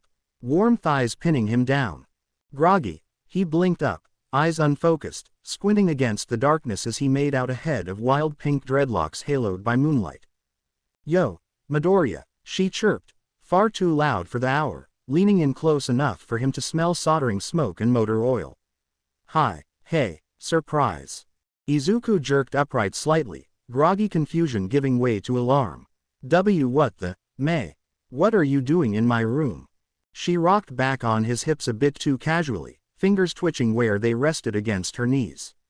Her eyes darted left, right, back to him. Okay, listen, she said, holding up her hands like a mechanic cornered by a flaming prototype. This is gonna sound super bad. Not morally bad. I mean, maybe a little, but like, academically catastrophic. Possibly felony level, very minor felony, barely even a crime. Gray area. What gray area? Izuku blinked fast, trying to sit up more, only to realize her weight had him pinned. Before he could ask what that meant, she grabbed his wrists, quick, practiced, like installing an accelerator node. Her hands were warm, rough with calluses and grease smudged, and without a second's pause she guided them up her shirt and planted them firmly against her chest. His fingers instinctively tensed, palms sinking into her plush curves, and his whole body went rigid, eyes bulging as reality caught up. What? He gasped, jolting beneath her, right as she slapped a hand across his mouth. He made a muffled, strangled noise under her palm, staring up at her like she'd grown an extra head. Shish, don't scream. Listen, this isn't what it looks like. Or, okay, maybe it is, but only kind of. Look, I messed up, big time, and I really need the smartest, most adaptable hero student I know to help me fix it before someone dies. Or I do, or worse, get expelled. Izuku stammered, his face burning as his hands instinctively squeezed the soft boobs in his hands, the warmth and unexpected sensation jolting his half-asleep brain awake. Ooh, May let out a startled, breathy moan, her eyes momentarily widening before a sly grin crept onto her lips. Izuku's hands shot back as if he'd touched a live wire, his heart slamming against his ribs. Why would you do that? He gasped, clutching the blanket to his chest like it could protect his virtue. May just laughed, a light snort slipping through as she waved a hand dismissively. Sorry, she chuckled. I read somewhere that boys are easier to persuade if you give 'em a little stimulation. Blood flow gets all redirected downstairs, and supposedly, that makes decision-making go whoosh. She twirled her fingers beside her temple, then leaned down with a curious glance between them. Judging by the twitch under those pants, I'm not totally off base. Izuku gasped again, grabbing a pillow and clapping it over his lap. May, he cried, voice cracking, that's totally not the point. You can't do that. Sure I can, she said breezily. Apparently I just did. This is completely inappropriate. May just chuckled, clearly unbothered by his mortified reaction. But then her eyes flicked around the room, her posture stiffening, like someone who just realized the fire they started in the lab might have reached the fuel line. Okay, but seriously, Midoriya, joking aside, I might have accidentally activated something. And it might have become self-replicating. Rebuilding. Izuku's head snapped up, all blood rushing back to his brain with whiplash. You what? May held up her hands defensively. Not on purpose. It was a busted-up head. Just a chunk of tech I found. I didn't expect it to rebuild itself, let alone, go full Skynet. You built a murder bot. Izuku barked, already diving toward his sneakers. May waved him off, rolling her eyes as if he was overly dramatic. No, of course not. Izuku hesitated, one shoe halfway on. Oh, it would have to murder someone to be a murder bot, she clarified, already halfway through the window. And technically, it hasn't done that yet. May, relax, that's why I came to you, May said, already grabbing his arm and pulling him toward the open window. You're the hero student here. You can handle this, right? Fine, geez, you could have asked instead of, he muttered, swiftly scooping her up in a firm bridal carry, one arm beneath her knees and the other around her back. May blinked in surprise, her cheeks flushing for a moment before her grin widened. Oh ho, didn't take you for the bold type, Midoriya, she teased, draping her arms around his neck with a wicked grin. Izuku's face burned, but he didn't hesitate as he adjusted his grip, planting one foot on the windowsill before launching them both into the night air, his legs coiling with muscle as he activated One for All, the wind rushing past them as he cleared the courtyard in a single powerful leap. Momo sat at her desk, quietly reviewing her notes, a cup of steaming tea resting beside her as she flipped through the pages. The faint rustle of the wind through the trees outside was the only sound in her room, until a distant crash echoed from the boys' dorm. Momo's head snapped up. She moved to her window, gently pushing it open, her gaze sweeping over the courtyard just in time to catch a streak of emerald lightning cutting through the darkness. Izuku, she murmured, a hint of worry creeping into her voice as she recognized the familiar, crackling green light of One for All. Without a second thought, she slipped on her slippers, pressed her hand to her chest. A glow formed, and created a pair of compact binoculars, quickly peering through them to track the streak of green and pink. Her brow furrowed as she caught a glimpse of Izuku leaping across the campus with Mei Hatsume in his arms. Setting the binoculars down, Momo straightened, her sense of responsibility overriding her initial surprise. She quickly slipped out of her room, to quickly follow. Izuku sprinted across the courtyard, One for All humming beneath his skin, crackling faintly with each stride. His eyes widened as he caught sight of the support course workshop, what was left of it, anyway. A gaping hole yawned in the upper level, smoke trailing out like something had exploded from within.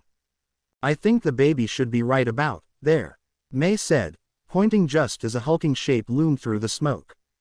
A deep mechanical whir filled the air before a red glow flared in the darkness. The robot stepped forward, its head shaped like a Kabuto helmet, broad-shouldered and plated like a walking tank. Its glowing visor locked onto them, and then it jumped. Izuku felt the sharp jolt of danger sense in his skull, his instincts flaring. He lunged forward, grabbing Mei around the waist and flipping back just in time to avoid the massive fist that cratered the ground, sending a shockwave ripping through the courtyard. He stumbled back, struggling to find his footing. Whoa, Izuku stammered, eyes wide as he took in the machine's hulking frame. Its horned head turned toward them, the glowing red visor zeroing in. Izuku barely had time to process the danger before a searing beam of crimson energy lanced toward them, forcing him to leap aside with Mei still in his arms. The beam sizzled past, scorching his sleeve and blasting a deep furrow into the ground behind them. It has lasers, Izuku yelped, his heart pounding as he ducked and wove through the rapid, searing blasts. Mei beamed. It has lasers, she said, her tone bordering on giddy pride, like a proud parent showing off a child's first steps. Not the time to be excited, Izuku shouted, dodging a second blast and landing with a grunt behind a toppled support column. He set Mei down gently. Stay here, I'll handle it. He shot forward like a bolt of green lightning, his fist aimed squarely at the robot's chest, but before he could even connect, a massive metal hand shot up, catching his punch with a deafening clang. Izuku's eyes went wide in shock. Without warning, the robot swung him around like a rag doll, the world spinning in a blur before he was sent hurtling across the courtyard. Izuku groaned as he pushed himself off the cracked pavement, coughing through the dust cloud. Okay. Definitely tougher than it looks. His eyes darted to the Omnitrix, the green core pulsing steadily on his wrist. The robot raised its massive arm again, smoke curling from its joints. Izuku flicked the dial up with a click, the holographic silhouettes cycling rapidly. All right. Come on, something with water. Short-circuit it, slow it down. Just need an opening. As he flicked past the familiar shapes, his eyes locked onto the outline of a hooded, armored mollusk, broad-shouldered with sharp, crab-like features.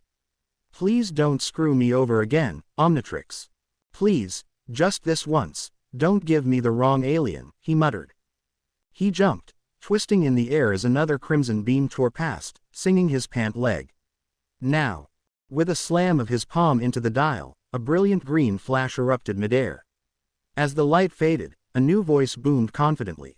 Water hazard, still airborne. He thrust his hands forward, powerful jets of high-pressure water exploding from his wrists. The Tekadon staggered but managed to hold its ground, its servos whirring as it dug in against the relentless blast. Water Hazard landed with a heavy thud, quickly rolling to the side as the massive robot lunged, its metal fist whistling past his head. "Come on, big guy. Let's see if you can swim," Water Hazard taunted, shifting his stance before firing another torrent of water, hoping to push it back. The Tekadon, unfazed, responded by swinging its arm in a brutal arc, its massive fist connecting with Water Hazard's jaw, sending him skidding back, metal feet tearing through the cracked concrete. "All right," he groaned, shaking his head to clear the ringing in his ears. "Definitely tougher than it looks." May grinned as she whipped out her phone, quickly tapping the call button for Melissa's shield. The line picked up after a couple of rings. Melissa answered, her voice groggy.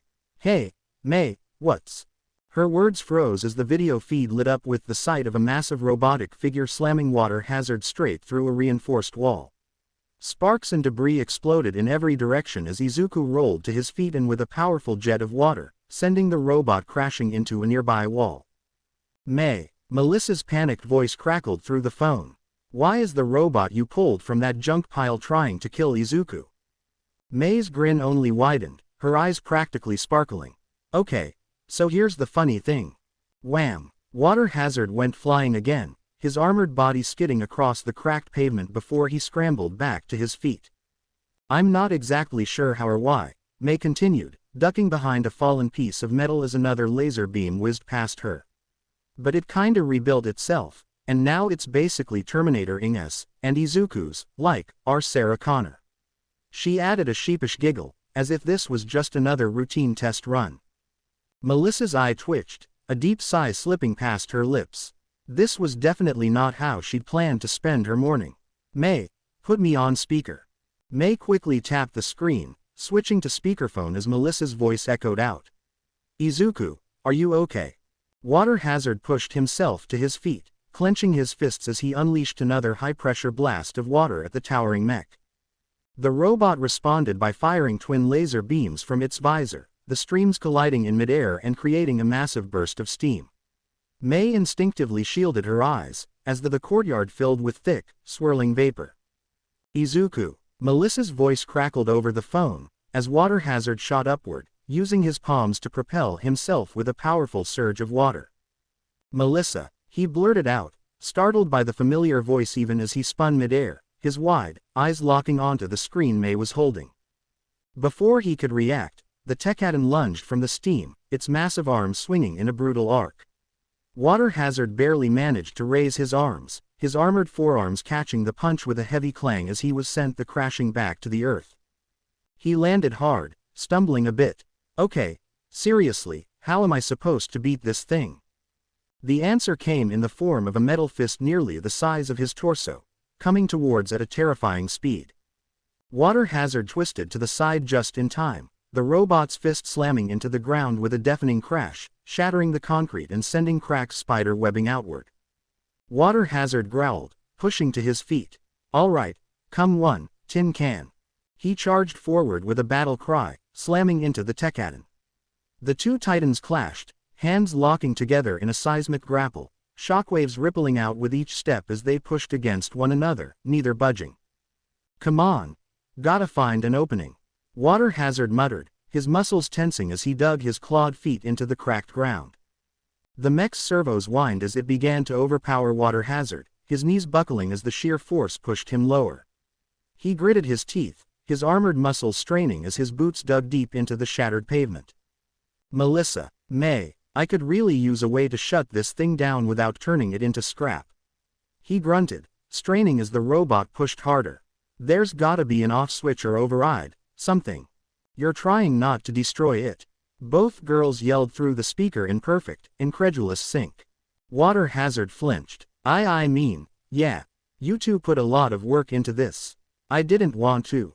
"Izuku," Melissa said, voice tight, "I love how thoughtful you are, but that thing's gone full rogue." "Break that out of control, baby," May shouted gleefully. "We'll make a new one later." Water Hazard blinked. "Wait, are you sure?" "Yes," they both snapped. He sighed. "Okay, just needed to hear it." Water Hazard's gaze hardened, the barnacle-like vents on his armor flaring as the red electricity of One for All crackled around him, mixing with the blue glow of his own power. He gripped the Tekadon's massive hands tighter, the metal creaking under his clawed fingers as he forced himself back up, slowly pushing the towering machine back. The robot's servos whined, sparks flying from its bent wrists as Water Hazard tightened his grip, his claws digging deep into its hand. The mech's legs began to buckle, its massive frame sinking lower as it struggled against the overwhelming force. "Hero time," Water Hazard growled, his voice echoing within his armored shell before he twisted his body, delivering a brutal, piston-like kick to the Tekadon's chest. The force ripped its arms clean from their sockets, sending the hulking robot crashing backward, tumbling across the courtyard in a shower of sparks. Water Hazard glanced at the massive, severed arms still clutched in his grip, the metal digits sparking and twitching. He tossed them aside with a clatter as he glared at the bot. "Not done yet," he growled, breaking into a full sprint as the Tekadon tried to right itself. He closed the distance in a flash, driving his fist into the mech's battered torso with a bone-rattling wham, metal buckling beneath his knuckles as sparks erupted from the impact point. The mech staggered as metal dented under the blow. A second punch smashed into its midsection, WHUD, followed by a savage hook that sent a ripple through its chest plate. Wham! A straight right cracked its helmet, snapping the Tekadon's head to the side, sparks flying from its visor. The mech reeled, then its visor glowed crimson. Zap! It fired a red laser. Water Hazard ducked and slid beneath the beam, gravel exploding behind him. Getting real tired of that laser. He grunted, then twisted and jetted of water upward with a burst from his palms. He landed on the mech's shoulders with a heavy thunk, crouching like a predator. "All right, big guy," he muttered, clenching his fists as One for All crackled around his armored forearms. "Let's see how you handle this." He smashed his fists into the bot's head, the force sending deep cracks spider webbing across its thick plating. Then, he spread his palms wide, unleashing a concentrated blast of water directly into the Tekadon's insides. The Tekadon's metal body began to swell, the water pressure building inside it as its joints creaked and groaned, metal panels straining against the sudden internal force. The mech's chest began to bulge, metal plates warping and splitting as its systems buckled under the sudden influx of liquid. Its limbs swelling alongside everything else, as the entire machine suddenly ballooned outward, its metal shell creaking like a straining submarine. With a final, gut-wrenching groan of stressed metal, the Tekadon burst apart. Boom! The mech exploded in a geyser of steam and ruptured parts, water flooding the courtyard as the remains clattered around Water Hazard. He dropped to one knee, steam rising around him as the last remnants hissed into silence. Water Hazard stepped forward, steam still hissing off his shoulders, as May knelt beside the smoldering remains of what used to be the Tekadon. The once simple head had somehow reassembled itself into a full, murder bot, now its body scattered across the courtyard. "Sorry about your robot," Water Hazard muttered. May looked up at him, brushing a lock of damp hair from her face before flashing a grin. "Don't sweat it, Midoriya. Honestly, this is great. Last time I just had the head to work with, now I've got a whole body. This is like Christmas and my birthday at the same time." A groan came from the phone, still on speaker. "Izuku, I'm sorry, I just hope the UA teachers don't see this and decide to expel you guys." Water Hazard stiffened at the thought. "Actually, now that you mention it, where are the teachers? No way something this big didn't set off the campus alarms. The security system should be going nuts right now." May tilted her head, her pink dreadlocks swaying as she adjusted her goggles, zooming in on the darkened campus. "Huh, you're right, no teachers in sight, that's..." Clang. May looked down, her boot nudging a small chunk of metal that had clattered to the ground. She crouched, picking it up and turning it over in her hand. Her eyes narrowed as she traced her fingers over a series of small, engraved letters. "What is it?" Melissa asked, her voice crackling from the phone still clutched in May's other hand. May squinted, holding the piece closer. "It's got writing on it. Tekadon," she read aloud, her voice tinged with curiosity. "Nope, nothing at all," Melissa replied. "Ooh, maybe it's the signature of the craftsman." May beamed. "A calling card from the genius who made this beast. I have to meet them, They sound like a brilliant engineer. Water Hazard just let out a long, metallic sigh, running a hand down his armored face. Before he could respond, the sound of frantic pedaling reached his ears, and he turned to see Momo speeding toward them on a bike, as she skidded to a stop, panting for breath. Midoriya, Momo gasped, clutching the handlebars as she fought to catch her breath. Why are you out of bed? She straightened, her eyes darting around the shattered courtyard, her expression shifting from concern to outright alarm. And what happened here? Water Hazard rubbed the back of his head sheepishly. He pointed behind him at the wreckage. One of May's bots went full Terminator. Momo blinked. Her eyes scanned the field of twisted metal, scorch marks, and ripped up ground. She stepped forward and gently lifted a mangled arm, its wiring sparking faintly. This was from one of yours, Hatsume-san? She asked, concern laced into her voice. May dusted her gloves off and gave a sheepish smile, bouncing slightly on her heels. Yup, though technically, I only found its head. It kinda, self-rebuilt. With attitude. Momo turned to Izuku. And you're okay? He nodded, rubbing his shoulder. Yeah, just a little rattled, and sore, like, everywhere. Momo glanced back at the arm. Is that all of it? Pretty sure, Izuku replied.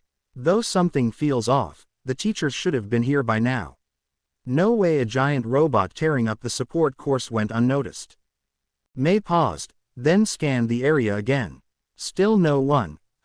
That's actually really weird. May stretched, yawning mid-motion.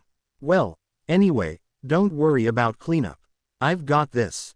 But we can help, Momo offered, shifting the robot arm into a better hold. Nah, I messed up. I'll handle it, May said, giving a thumbs up. Besides, if anyone's getting yelled at, it should just be me. You guys already saved my baby from going berserk. Before either of them could protest, she walked up and with surprising strength for someone running on adrenaline and caffeine, physically spun them around and pushed them toward the dorm. Seriously, go, I'll be fine. She flashed them both a crooked smile. Momo hesitated, concern still etched on her face, but finally nodded. All right, but if anything happens, call us immediately. She glanced down at the severed Tekkadan arm in her grasp. And I'm holding onto this. Call it, curiosity. ... Elsewhere, in a sleek, minimalist office high above Island, soft blue LED lights lined the walls, casting long, deliberate shadows. The air hummed faintly with the gentle whir of cooling fans from the dozens of high-tech monitors lining the far wall, each displaying a different angle of the courtyard. A man leaned back in his chair. He adjusted the cuffs of his white lab coat, his fingers lingering over a small, metallic gauntlet clasped around his right wrist. His short, jet-black hair was neatly combed back, and his dark brown eyes held a flicker of irritation as he watched the green-haired boy shift back to his human form. He leaned forward, fingers steepling beneath his chin as he replayed the footage of the fight. The Tekkadan had been torn apart clearly by his Orishan transformation. He murmured, his gaze narrowing on Izuku. Interesting, he mused, his voice a low, gravelly rumble. You're more resourceful than I expected. He leaned back, crossing one leg over the other as his eyes drifted to another monitor, this one displaying the blueprints of the Tekkadan head. A small note, hastily scanned in alongside the schematic, caught his attention. Professor, a friend found this intriguing piece in the junkyard. It's just the head, but I thought you might help me figure it out, Melissa. To be continued. I hope you guys enjoyed this video and make sure to like and subscribe to the channel. Now we will see you in the next video.